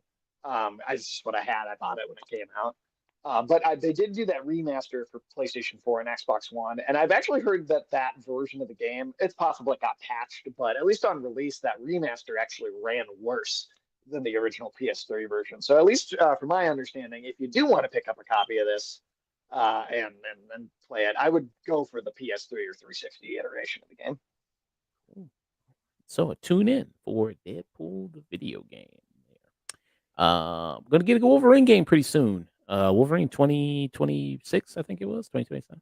Yeah, it should be 2026, and then I want to say the Venom game is going to be 2025. Venom, good old Venom. All right. Worry about getting that Venom in. Yeah. So got another video game review on the deck, and it's gonna be for Lifeless Moon. What is Lifeless Moon all about? So this was one shout out to Stage 2 Studios. Gave us a review code to be able to talk about this. So Stage 2, I did a little research into the company itself, which I thought was interesting. It's actually made up of like two studios that work separately. One is called Stage 2 Video, which is in Denver, Colorado. They've worked on like short films, PSAs. I didn't check what they've won, but they've won Emmys for some of their like short film work. And then the other half is Stage 2 Interactive, which is over in Seattle, Washington, and they do like science themed like apps and like educational games that you can find on like phones and stuff. They've produced stuff for like museums. They work with like the U.S. Department of Education on some of these like educational tools and stuff. So that was really interesting, and that feeds into this game because this game's kind of made up of assets that had been created for many of these educational tools in the past. So it's a really kind of an interesting, and I think when you actually kind of play it and see it, really clever reuse of pre-existing assets to make a cool little artistic game. This is mostly like an exploration puzzle game. there's some moments where you have to run away from stuff. And then there's some puzzles that you have to solve. I wouldn't say anything that's ever like too difficult. Maybe it could take you a second to clear through. They don't over explain it to you like certain games. Like just call out like God of War Ragnarok, where the characters are like, "Hey, this is how you do this." The second you walk in the room, the game does at least give you the freedom to kind of figure it out for yourself there, which I really appreciate. Um, it is something that's only gonna this is only like say 2 to 3 hour game. Retails for like $20 on the PlayStation Store. I think it released on the PC and Xbox as well, so I think this is on, and I think the Switch, so I think it's on all platforms. Yeah, So you can go anywhere on really. Steam right here, so you can get it on Steam. Cool. It's $13. And even cheaper than I was thinking. But yeah, so, I mean, this game, picks up with it's like these Apollo era astronauts. They get stranded on the moon. And you start to explore, and very quickly you come up on like a kind of deserted town on the surface of the moon. There's no people in it at all, but it's just like this town from where, and so it starts to be this like kind of weird, almost kind of like an eldritch kind of horror element to it. And the environments start to change and get weirder. And like, yeah, you go, I don't want to, it's a short game, so I don't want to spoil like the whole thing and say too much about the places that you explore. But it gets pretty weird, and very different very quickly. You'll go into a building and come out, and the entire exterior will be completely different when you go back out to look at it. So it kind of plays with a little bit of the liminal space thing in some really cool ways. I wouldn't say I ever felt like it was like truly scary. More like that kind of, I don't know, like A24 kind of like weird horror, where it's never like overtly like frightening in any way. It just is. There's some kind of unsettling nature to the, something that looks like it should be normal, but you can tell it isn't quite there. Yeah, so there's some really cool stuff. I think the voice acting here is pretty good. There's a bit of that. Some of the animation, it can be a little janky at times when you actually like see like a human character moving around. Um, for the most part, though, you see, you're only seeing people either in spacesuits or it's the environment at play. So I wouldn't say that's something that's a small criticism, that it doesn't come up like often, or isn't like a major knock against it. But yeah, I think this is pretty cool. I think again, I think it's cool. Damn, that person free falling. Damn, they free falling. Jeez. Yeah, the way you traverse some of these environments and transition between them is really interesting. Like, I mean, you see like forest, like you start on the moon, you see like forests here, kind of like barren rock landscapes, underground caves. It's got a really, I mean, there's city buildings going on there. There's like some sort of giant monster fading away there. There's a whole lot of really cool imagery going on here. I highly encourage people to check this one out. So it'll be your rating. I'd give this like a high tune in. I don't think it like was mind blowing or anything. It didn't tell a story where I was like truly like, oh wow, like this really kind of set like some precedence in any way. But I think it's really good for what it is. I think it achieves what it's trying to do, and it's a nice short experience. The barrier to entry, the price point's very low. So yeah, I give another indie game. I think people should give some love. Out right now, all platforms. You can Yep. check it out. PlayStation, Xbox, PC, all that good stuff. Also part of the Switch too, right? I think it's probably on the Switch. Yeah, I don't think there's a platform it's not on right now. So Yeah. So people go check it out. Tune in from Sage for Lifeless Moon. All right, a very quick review there. Like I said, game's only 2 hours, huh? Just 2 hours. yeah, roughly 2 hours. I mean, you could probably stretch it out a little bit if you like really dig in and try and explore every nook and cranny. But I don't think there's like an overwhelming of extras or collectibles to actually find. There's some notes, from like other astronauts that you can collect and scientists and stuff that you can find, but it's not going to increase the runtime of the game by all very much. Okay. Yeah. Ever thought about being an astronaut? Yeah, it was never really on my list as a kid. I would say like the ocean maybe was more. Ocean diver. Be a diver. Yeah, James Cameron hop in the submarine, go in the depths there. Raise the bar, right? Yeah, he's all about that, going to the depths of the ocean there. I think don't they say we know less about the depths of the ocean than we do about space, right? They do. They do. I wonder how true that is, like on a technical percentage wise. But yeah, I've heard that many times. Yeah. I guess I don't know, I guess space is cooler. I mean, you go all the way down there in the deep and Right. I don't know. It's just darkness kind of just keeps darker and darker and darker. It's kind of scary too, you Yeah. know. I mean, there's a lot of creature, a lot of life that's evolved to not really need light or generate their own light. So I mean, there's some wild stuff way deep down. The bits. I mean, it was an urban legend, the idea of like colossal squid for a very, very long time. It was probably not until like I want to say like early mid 2000s that one, like a dead one, washed on shore, and people were like, "Oh, hey, people were actually telling the truth when they said they saw these things." So, Oh. And I think they discovered some new animals in the ocean and everything like that. They discovered. yeah, I think that happens pretty regularly, honestly, because I think there's just that much down there we don't know. Yeah. So this is the colossal squid right here. Yeah, Jeez. people thought that was total BS for up until relatively recently in human history. Damn. Scary shit there.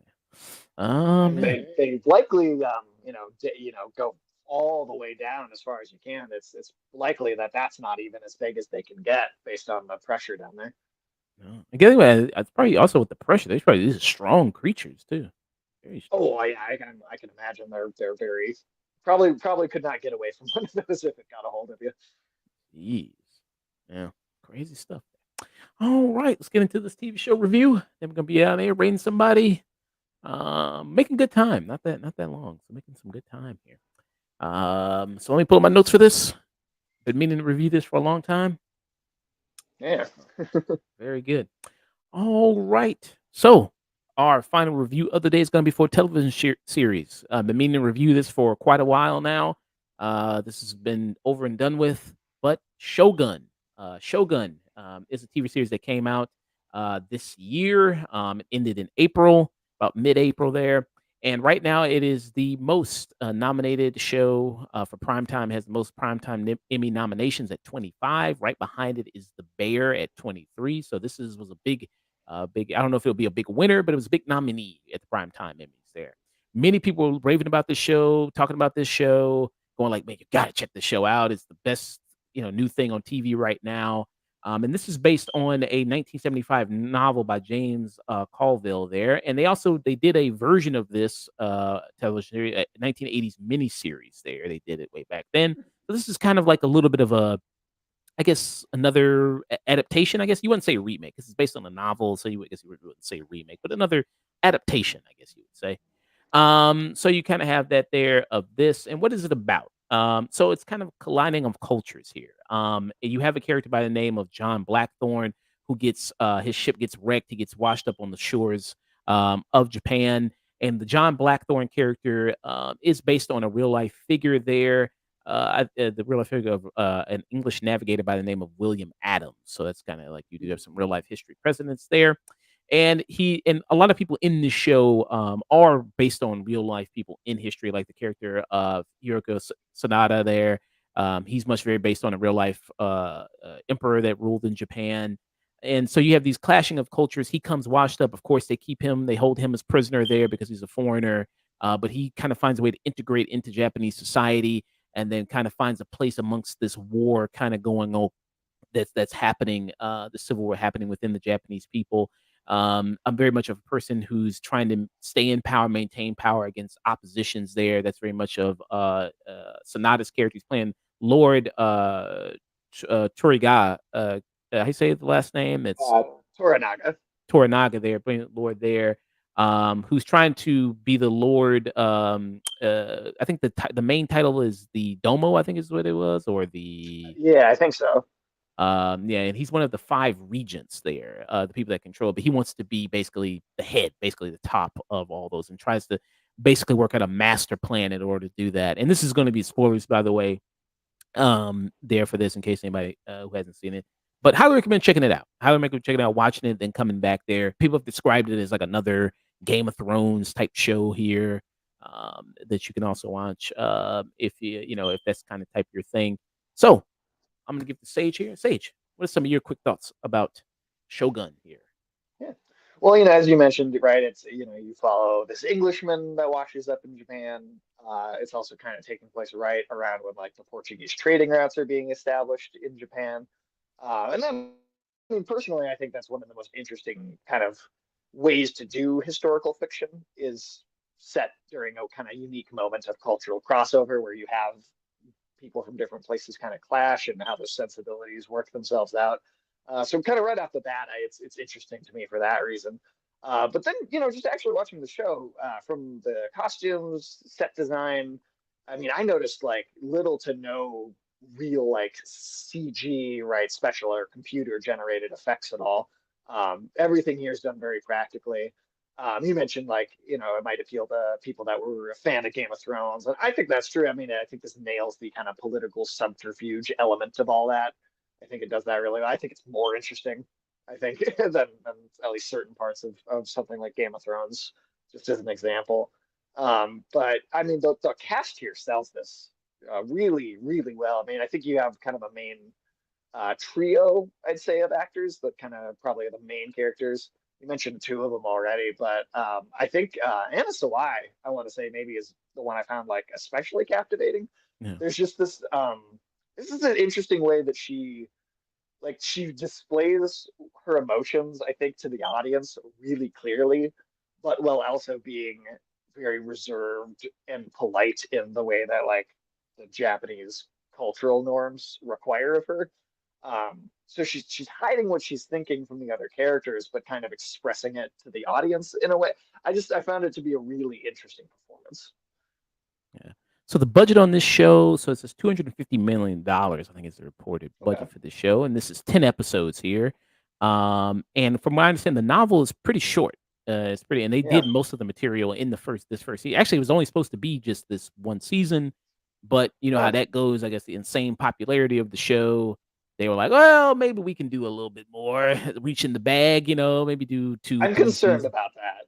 Just because they did cover the whole book here, I worry that they're extending it only for that reason. I mean, hey, maybe they have a real idea of how to tell more story. They might, right? They totally might. But I worry that it's just kind of a greed-driven decision. Yeah, so we'll see. We'll see what happens if they can kind of carry it on there. But yeah, so the show has been greenlit for I think season 2, and they're going to do a season 3. So I don't know how much more material they're going to do there because, like I said, the book they basically did all the material with the book there. And this show is mostly in subtitles. It's mostly people speaking in Japanese there. Have you ever seen the original 1980s miniseries? I haven't. I haven't read the book either. I've spoken to people that have read the book, that said it was very faithful. Okay. But I had no previous experience with either the other miniseries or the book. Okay. So yeah, very much, very much you'll read a lot of subtitles with this because it's people speaking in Japanese there. There's a little bit of English only coming from John Blackthorne there. And even from him, eventually he learns a little bit of Japanese as he's staying there most of the time. So yeah, when you first, kind of see him there, just kind of wash up on shore, you see kind of these people that he's got a whole crew with him. They've been stranded for a while, completely dirty, completely unkempt there. And I guess he only likes to bathe, I think, once a week or something. It's like, I guess which they do comment on in the show there.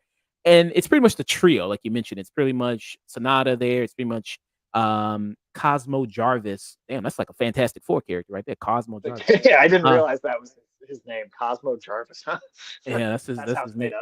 up. His full name is Harrison Cosmo Curican Jarvis. That sounds even more made up. Yeah, wow, okay, there you go. So yeah, you have him who plays John, and then you have Anna Sawai who plays Mariko there. She plays her there. Very good performances all around. I mean, from everybody in the show. Anna Sawai, you've probably seen her. She was just in Monarch. That's where I first saw her. She was in Oh, Monarch okay. Legacy of Monsters. She plays the main character in that there. And Sonata, he's been around for a long time in Hollywood. Oh yeah. We were just watching the interview with him, and he says like you've been acting. I mean, since a child actor since the '60s. There he's been there. I mean, people have seen him. I think he was recently. You probably didn't see him in this, but he was in that Zack Snyder movie, Army of the Dead. He was in that. I did Um, not say that. and he was also the Wolverine. He was in that. Uh, Yeah, he was they didn't make him a mutant in the movie, but he was the Silver Samurai character. yeah, I guess his mutant power was shade. He was throwing a lot of shade in the movie to everybody. Yeah, he was doing that. Bullet Train, he was also in, and he was also Scorpion in Mortal Kombat. So he's been in, yeah, but he's been Yeah, in. for the 10 minutes of screen time. I mean, he had the best part in in Mortal Kombat. Oh, That by opening far. sequence, best part of the movie. It's like that's the like you I just wish that was the whole movie. yeah, like I think they released that online at first. I was like, oh shit, this is gonna be really cool. And then actually seeing the movie, it's like, oh, okay, well not. But yeah, he's been in Hollywood a long, long time there. And you also He have was in Endgame. yes, he was in game. He was only Kind in of for like wasted him a little bit. yeah, he was the guy that Hawkeye killed in Endgame. Yeah, very Yeah. wasted in that. He was also in John Wick, also there in the latest Hmm. one, John Wick Okay. 4. Yeah. I've not Um, seen the most recent one of those still. yeah, so he was in that. You also have the actor who he played in Ichigo the Killer. He was the main guy there in that. I was like surprised, Oh, like, was oh he? Okay. yeah, he was that. He plays Kakahashi, who's the one of the main guys that serves Sonata's character there.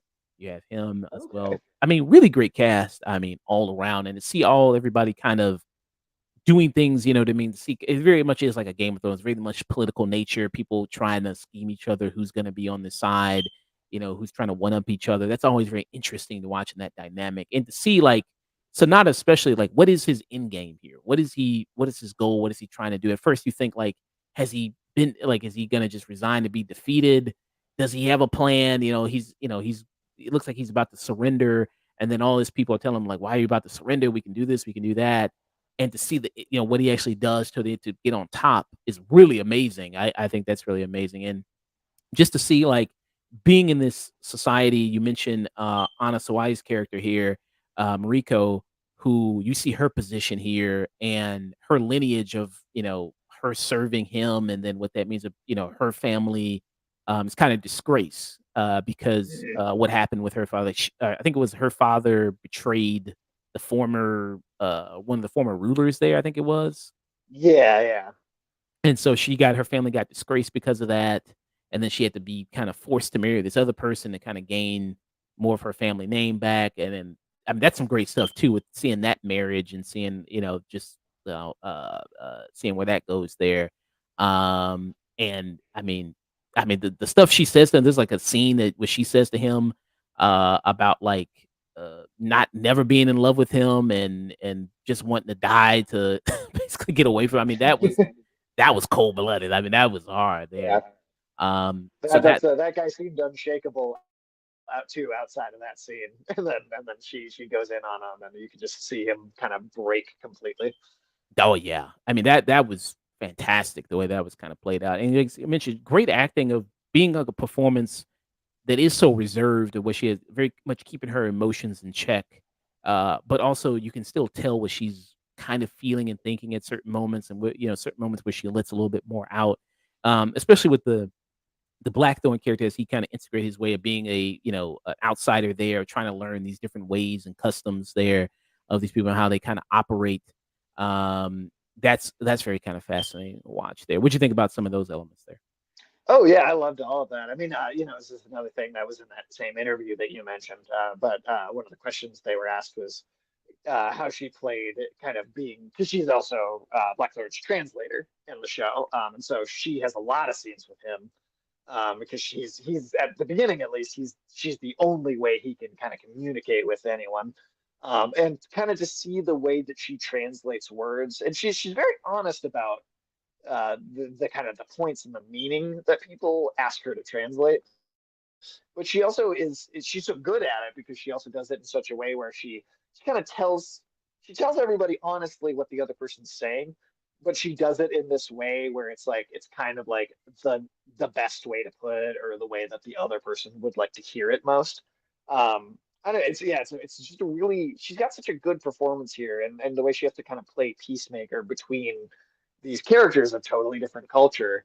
Um, and so she also clearly is, the only other person in the show that understands, what for her is a foreign culture, being the English or the Portuguese, and being this kind of window for each culture to view each other is, I mean, she really, a lot of the show really rides on her. As great as everybody else is, I think she maybe has maybe the most pivotal part to play. Yeah. And when it comes to the end, you realize like this big, kind of the role she has to play there in society, and kind of this whole game of chess pieces here, what they're kind of doing. And you kind of see that the look of the show, beautiful looking show, as you mentioned. I mean, Oh yeah. You can really tell the budget. I mean, it's not like watching a Disney Plus show, and you know what I mean. A Marvel series like Secret Invasion was like $350 gazillion, and like where the fuck did all that money go? Um, Or Rings of Power with over $1 billion. I don't yeah. see the money in there at all. Here you can definitely see the money in, like you mentioned, the costumes, the sets here, just the shooting locations you see there. Even some of the small battle sequences they have look really great there. They have a lot of that stuff kind of going on, which was really fantastic. I thought that, so you can really tell like it's dripping with the money, and this is a large cast. This is a really large cast. They're dealing with a lot of kind of stuff there. You have Big ensemble. big ensemble here, yeah, with a lot of characters. Besides the three we mentioned, who else do you really love in the show? Oh, I have the IMDb pulled up here just because I wanted to be able to shout people out in particular. But Yabushige as the and make sure I have the right character here. But he was the kind of region. Yes, that is him. He was the kind of regional lord. He kind of spends a little more time with Blackthorn early on. He's the one who he gets stuck down in the water, and he's almost about to kill himself before they manage to pull him back up. And he's kind of playing his own little game, kind of inside of Toranaga's game. The one that's And I mentioned that was in Each of the Killer, that guy, or yes, yes. okay, yeah, Yeah, and he really kind of he's kind of playing his own little game inside of this larger game, and it's interesting to watch him kind of get boxed in by these other games, and he's almost like he almost comes across as like obviously I don't think he's as smart as say a character like Littlefinger, because Littlefinger actually pulled a lot of his plans off, whereas I think this character doesn't. But he is that kind of, almost you underestimate him because he is a subordinate and not the actual ruler, right? Outside of a smaller territory. But kind of watching him and trying to elevate his sons and kind of see where he can go. He's doing that thing where he's kind of playing both sides a little bit, trying to see who he can cozy up to and kind of make out on top with. And watching his plans kind of get cut off by these other bigger plans and slowly get boxed into one position over the course. I thought that was a really interesting character to watch too. yeah. He's like Matt from Philip. It's Always Sunny. He's like, I play both sides, so I always end up Yeah, it's winning. like so I always come out on top. Yeah, except he doesn't come out on top. But No, uh, he doesn't. but yeah, I loved him, and he's kind of, I guess if you have to say, somewhat of a comedic relief of the show. I think he's kind of, not to say he's a goofy character, but he's just in his personality. He's a little bit an asshole. There in a lot Yeah, of I his think he has like he's like almost got like a swagger. That yeah, a lot of the like there's a charisma to him. Whereas like a lot of the other characters, like Toranaga, expert performance, but it's also very stoic and reserved, right? And it's intentional because he doesn't want to kind of let people in on what he's planning and what he's thinking. But this character, he's more kind of immediately expressive and charismatic. yeah. I mean, he comes in, he talks a lot of shit. I know people have been spreading that meme around, where it's like he, comes in, brings like, what is this Christian nonsense that he's kind of bringing there, and Yep. and A that's lot of another. uses for that.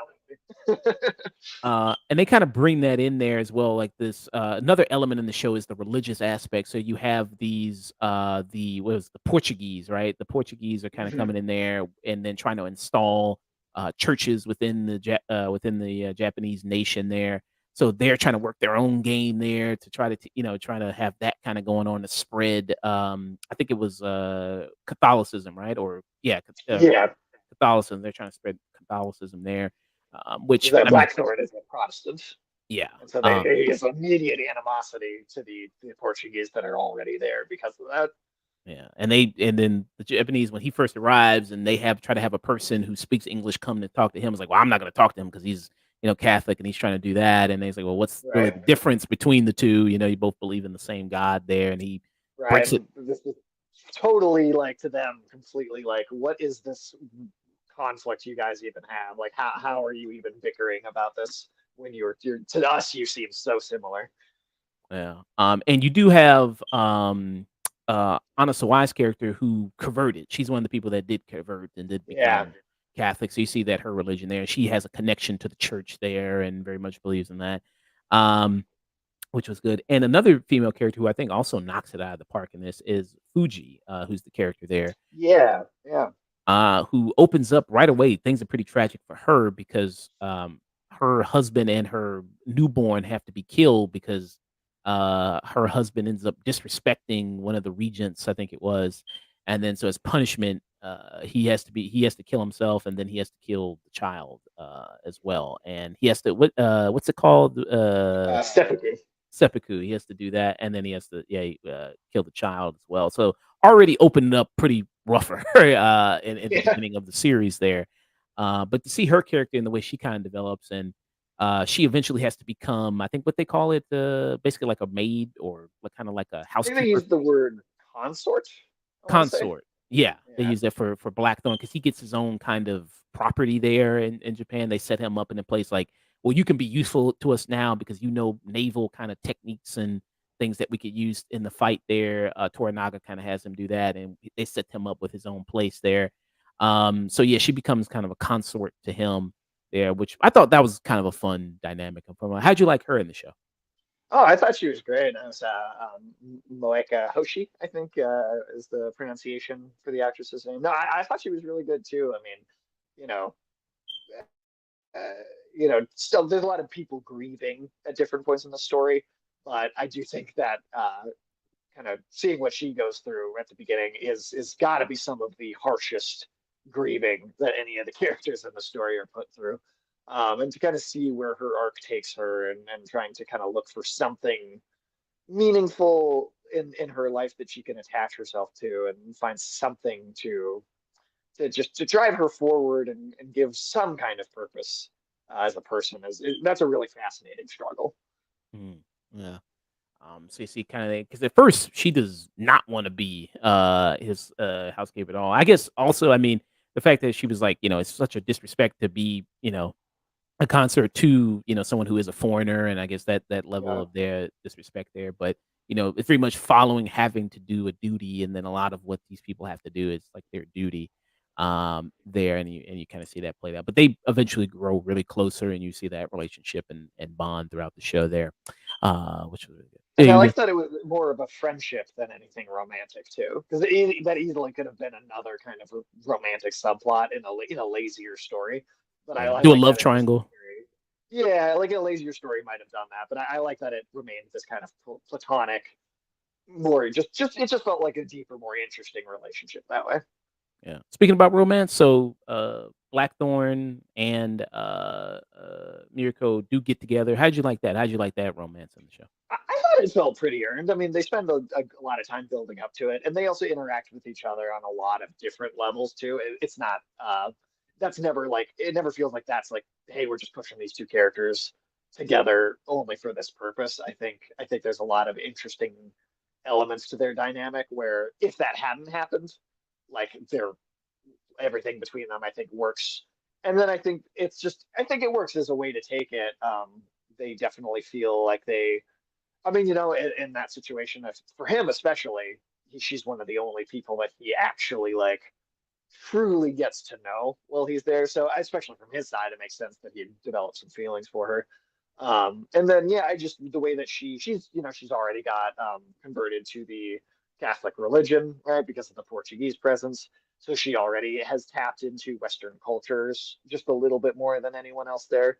So she's got a window into into how he thinks and sees the world right away. I honestly, I think it felt pretty earned. I didn't think it felt cheap like it can in certain stories. Yeah, yeah, because they take it because they don't really officially get together. I mean, there's that kind of building up. I think until like the second to last episode or third to last episode. I think it Yeah, it's was. really close to the end. Yeah, so it does feel more earned than in something else there, when they do eventually finally be together there. But obviously that's not that's not long there. Uh, Yeah. That's also so probably why it works because it's doomed to kind of have a tragic outcome.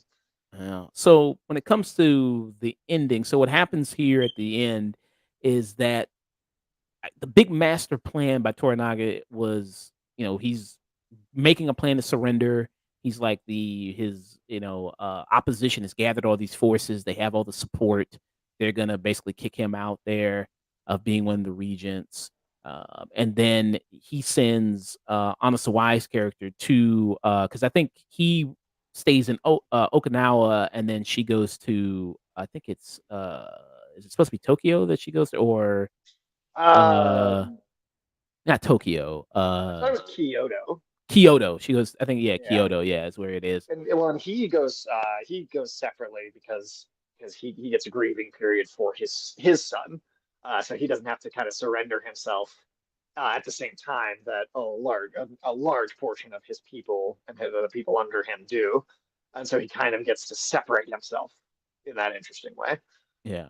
Who his son dies in the most embarrassing death possible, Oh, I ever. laughed out loud. I couldn't. I like that was legitimately in a show that is not generally like super funny a lot of the time. It has its moments. That I had a good belly laugh out of that moment. Yeah. I mean, because so his son, before we get to it, so his son basically he tries to kill his father's brother, his uncle there, because his uncle at first he thought that he was going to get his brother to come and join him. It's his half brother. It's like, hey, I need your army to go fight here. But his brother goes like, actually, well, I already teamed up with the other guys, and I'm not going to be joining you, and I'm kind of not. So he goes to kind of tries to kill him here, and he dies in the most embarrassing fucking way, as you see right here. Uh, yeah.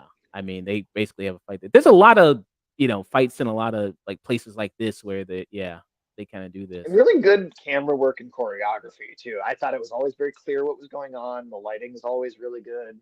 The movement of the actors feels very purposeful. Yeah, I really appreciate it. It's as few and far between as like action scenes might be in the show. Every time they do happen, they always feel pretty special and well done. Damn. Jeez. He slips and just falls right on the back of his head and cracks his skull in there. Um, Oh man.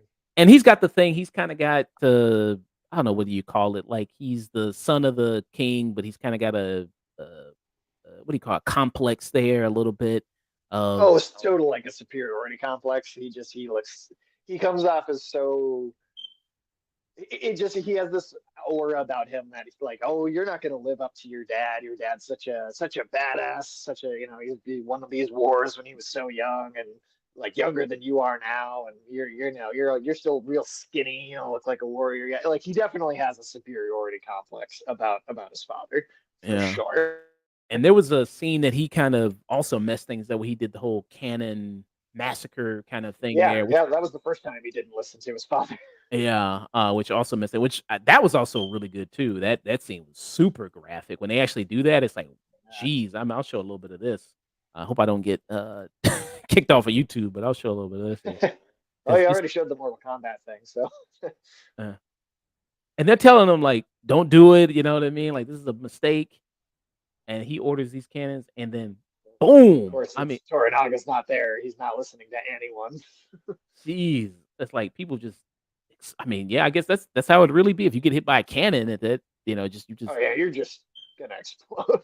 just boom, you turn into spaghetti. I mean, that's it. Like right there. Jeez. And that's another good thing about the action scenes in the show is they're pretty, I think, realistic in the fact that they start incredibly suddenly and they don't last long and they end incredibly suddenly. They feel like very real conflicts, very real fights because of that. They really they get in, they get out. They look really good and they don't spend a lot of time on like unnecessary like prolonged sequences for that kind of thing. Yeah. Do you wish there was a scene in Shogun, kind of like you have you seen Game of Thrones? Oh yeah, I watched all of Okay. Do you wish there was a scene kind of in Shogun like Battle of the Bastards or something like that? Do you wish there was kind of something like that? I didn't think it needed it really. I mean, I think the action's cool when it happens, but and not to say that people weren't captivated by the character drama in Game of Thrones, But I feel like it's just the character drama is so interesting in Shogun that even when an action scene does break out, it's mostly revolved around a character choice like that son uh, making these very irresponsible decisions. Not to say that they couldn't have done something, really cool. Certainly they could have, but I don't think it was necessary. I think it was Mm. fine without it. I wasn't really think during the show. I really wasn't thinking, oh, this could use something like that. It to me, it all felt uh, paced really perfectly. Yeah, because like I think isn't Battle, but doesn't have the record of like most horses or something, or like most expensive battle scene in the show, or I think it has some record. Probably in the TV series, it probably does. Yeah. Yeah, I think it holds some record like that. But yeah, like you mentioned, I mean, the show does a great job at with the political intrigue and with the kind of the violence that kind of happens and kind of shows up there. That it really doesn't need anything like that. You know what I mean? I think they really hold people's interest really without it there. Going to so the ending, so like I said, Anasawai's character, she goes there to Kyoto basically as surrendering effort. Like I said, he seems like he's going to surrender, but it turns out, even unbeknownst to even the people that she's going with, not John Blackthorne, not one of his seems like his closest advisors there. Actually, one of his closest friends, his best friend for a long time. He's known since he was a little kid. There actually, it's like he's like, I hate this decision that you're surrendering so much. I'll end my own life right in front of you, and he's just watching him, this guy that he's known for decades, end his own life right in front of him. And that was all part of the plan because so she's gonna go there. She went there. She has a personal relationship with the wife of one of the regents that's mainly going against Toranaga there. uh, they've been friends since they were little girls there. They've been friends. And, there's a situation where they're keeping some of the people there hostage. There are a lot of some of the people there.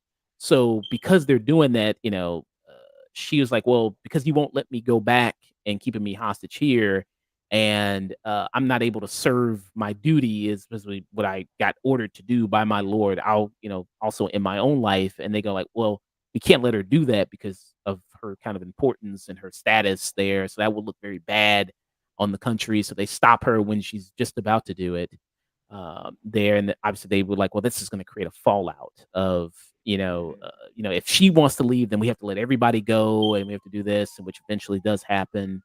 They're trying to kind of keep these people here, but the people doing it, these other regions that are doing it, they're trying to play it off as though, well, we're not forcing you to stay. I mean, you could leave. You shouldn't. We haven't finished what we're doing yet. They're trying to play it off in this way where it's the whole politeness of the way people speak to each other. And so part of the plan too, with her, trying to leave and kind of force her way out and then not being able to, it's also to kind of force them to admit that they're holding everyone hostage, because they're kind of trying to not say that's what they're actually doing, and kind of keep a active conflict from breaking out from like subterfuge to active war.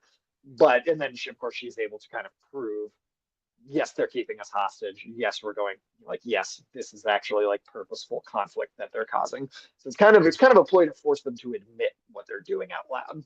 Yeah, which is, yeah, I mean, very masterful on their part. So they end up stopping her from committing what is it called again? Seppuku. Seppuku. They stop her from doing that, creates a fallout. Obviously, then other people going like, well, you can leave as well. And the night before she's, about to leave, they're heading out tomorrow. A sneak attack comes, where they come and then basically are going to kill her while she's there at night there. Ends up dying there with that. And that obviously creates a huge fallout because they did that. And also the person that we mentioned before, who's one of the top guys for Toranaga, Takahashi, or not Taka, is that his name? Um, Uh, Kagahashi. Yep. Kagahashi there. He's one of the people that betrays them, lets the people in the dead of night, and then they're able to carry out the mission and then end up killing her. Creates a huge fallout. Basically, all the sides go like, well, since this happened, we're not going to support you anymore. Forces are not going to support you. The woman who seems to be like also because she's a woman, she can't really be the voice out there leading, but she's the one really kind of seems like pulling the strings a lot with a lot of the regents, and especially the main guy. Who's the main? I forgot his name. The main kind of villain regent. Yeah, Let me see here. I forgot what his name was, but the main, yeah, kind of villain region that you have Yeah. here. But yeah, but Uh, she, I think it's, is it Ishido? Is it this? Yeah, it's this guy. yeah. I think it's Shishido. Terioko Haria, I think is the actor's name. So it's this guy there. He's like the main region guy that's gathering up all this support there that's trying to take him on.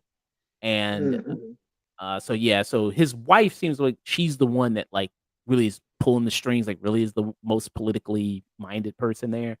So Yeah. after that happens, then yeah, basically all the support falls out. She drops her support as well. So he's got nothing now. So yeah, I mean, he basically sent a woman to basically he had this all planned. He knew it was going to happen, and he's basically like, I sent a woman to do a job that an army couldn't do. Basically there. I mean, he's legitimately playing 4D chess here. Like the fact that the payoff and build up, I think when you understand what he's doing here, the fact that it works as well as it does, I think it's really brings the whole season together. And being like, wow, yeah, no, that was like actually a genius strategy to get this situation in his favor. Yeah. What'd you think about that? With Oh, I her. loved it. I mean, I was totally blown away. I was very impressed by that. I didn't really I feel like a good chunk of the time when I'm watching most stories, I feel like I can kind of see most surprises coming. I think it's just the nature. It's not even an intelligence thing. It's just a matter of seeing so many things and seeing the patterns in storytelling and just things repeating themselves. But I thought the way this played out was for me totally unpredictable. I thought he had something up his sleeve, but I couldn't have. I just did not expect necessarily his plan to be what it was. And anytime I can't predict how something's going to play out, I really do appreciate it a lot. Yeah. And he's explaining in this speech how he kind of worked it all out. Lady Oshida was the person there that was the Sorry, best. it wasn't Kyoto. It was Edo. That was Edo. the place. Yeah. My bad. Okay, Edo there. And yeah, so he says, yeah, he's working on it. So because she did that, because of what happened, he knew that she was gonna fall out with him. And she has the army for the heir there, the heir of because it's like this little child there that's basically the heir to this fortune and the armies and everything. So she kind of has control of that because it's just a little kid that you see there, and then she's gonna withhold that. Because she withhold that, then it's gonna back him out there, and nobody's gonna fight on his side.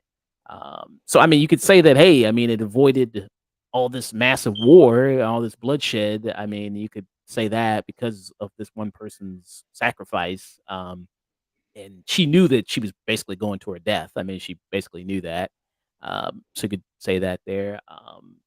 And she kind of served her purpose there, I guess, of what she kind of wanted. Even though her son, who was still in Edo there, Yeah. begged her not to there.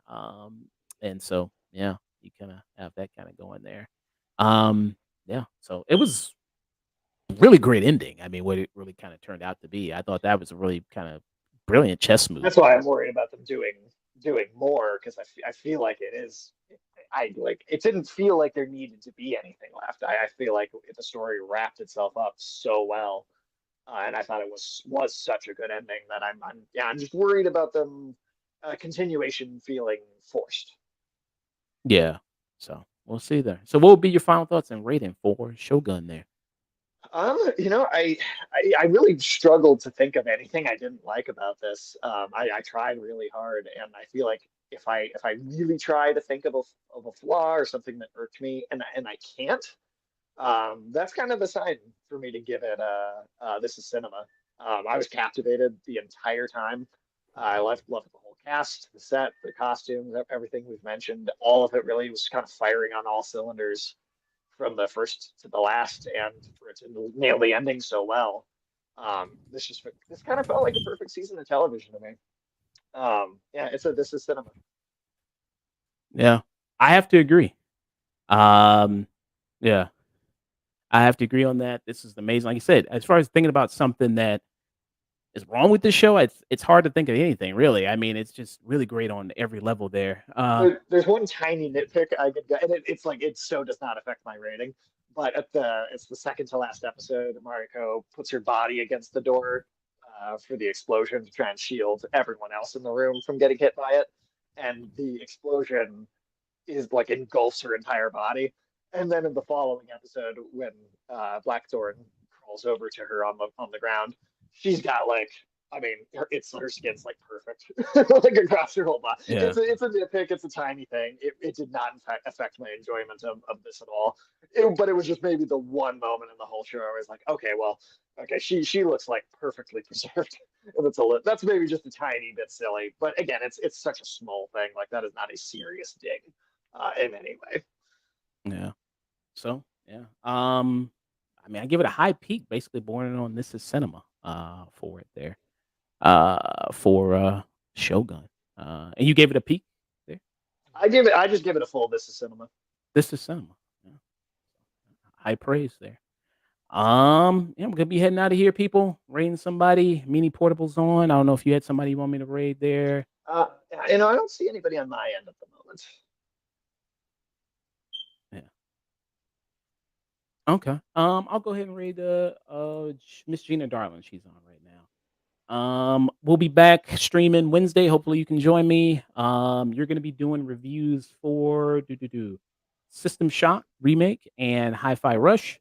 And then also I got a review with Mike Hedgewood. We're gonna be doing Logan there. Very cool. So Very doing cool. that. Then also Friday, doing the reviews there, doing Deadpool and Wolverine spoiler review, doing Trap, the new M. Night Shyamalan movie there, and doing Ultraman Rising, the Netflix film there. Saturday, don't have anything planned as of yet, nor do I at Sunday, but maybe coming with some streams. But if you want to catch us there, what we're doing next, follow us on all social medias, Twitter, Facebook, Instagram, TikTok, Threads, Blue Sky, all day afternoon. Just type that in and be able to find us. Send us an email at theafternoontune@gmail.com with any questions, concerns. If you listen to have any of the platforms, Spotify, Apple, anything like that, we're also on there. If you see us on there, make sure you leave a good 5-star review that helps boost up the podcast and does a lot for us there. Also, twitch.tv/afternoon. Usually streaming every Friday, Saturday, Sunday, Monday, sometimes Wednesday there. Trying to get to 600 followers there on Twitch, youtube.com. We're also on there, youtube.com, the afternoon, trying to get to 2K subs there. Sage, let people know what they can find what you got going on, man. Yeah, you can find me over Rated M for Maturity on Twitch, Twitter, YouTube, all under that exact same handle. Tomorrow, about 2:30 p.m. CST, we're going to be playing the second half of Samurai Jack Battle Through Time, which has been a surprisingly well-made action game. I was not expecting the depth that it has to be there. That's another one that either is just like the Deadpool game we talked about tonight, either has been delisted or will be delisted soon. So if that sounds interesting at all, go see if you can lock a copy of that game down now before it's gone. Otherwise, we will be doing starting up a Wolong Fallen Dynasty this coming Saturday, which is kind of a Chinese mythology Souls-like game, and so on and so forth. Yeah. Yeah.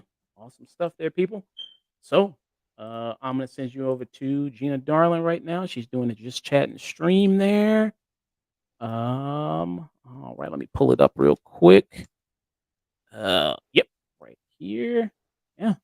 Well, hopefully see you all Wednesday there. Thanks, Sage, again for stopping by and staying with me on this late night, man. Much appreciated. Hey, absolutely. All right, everybody. Happy to Stay be here. tuned. All right, take care, man.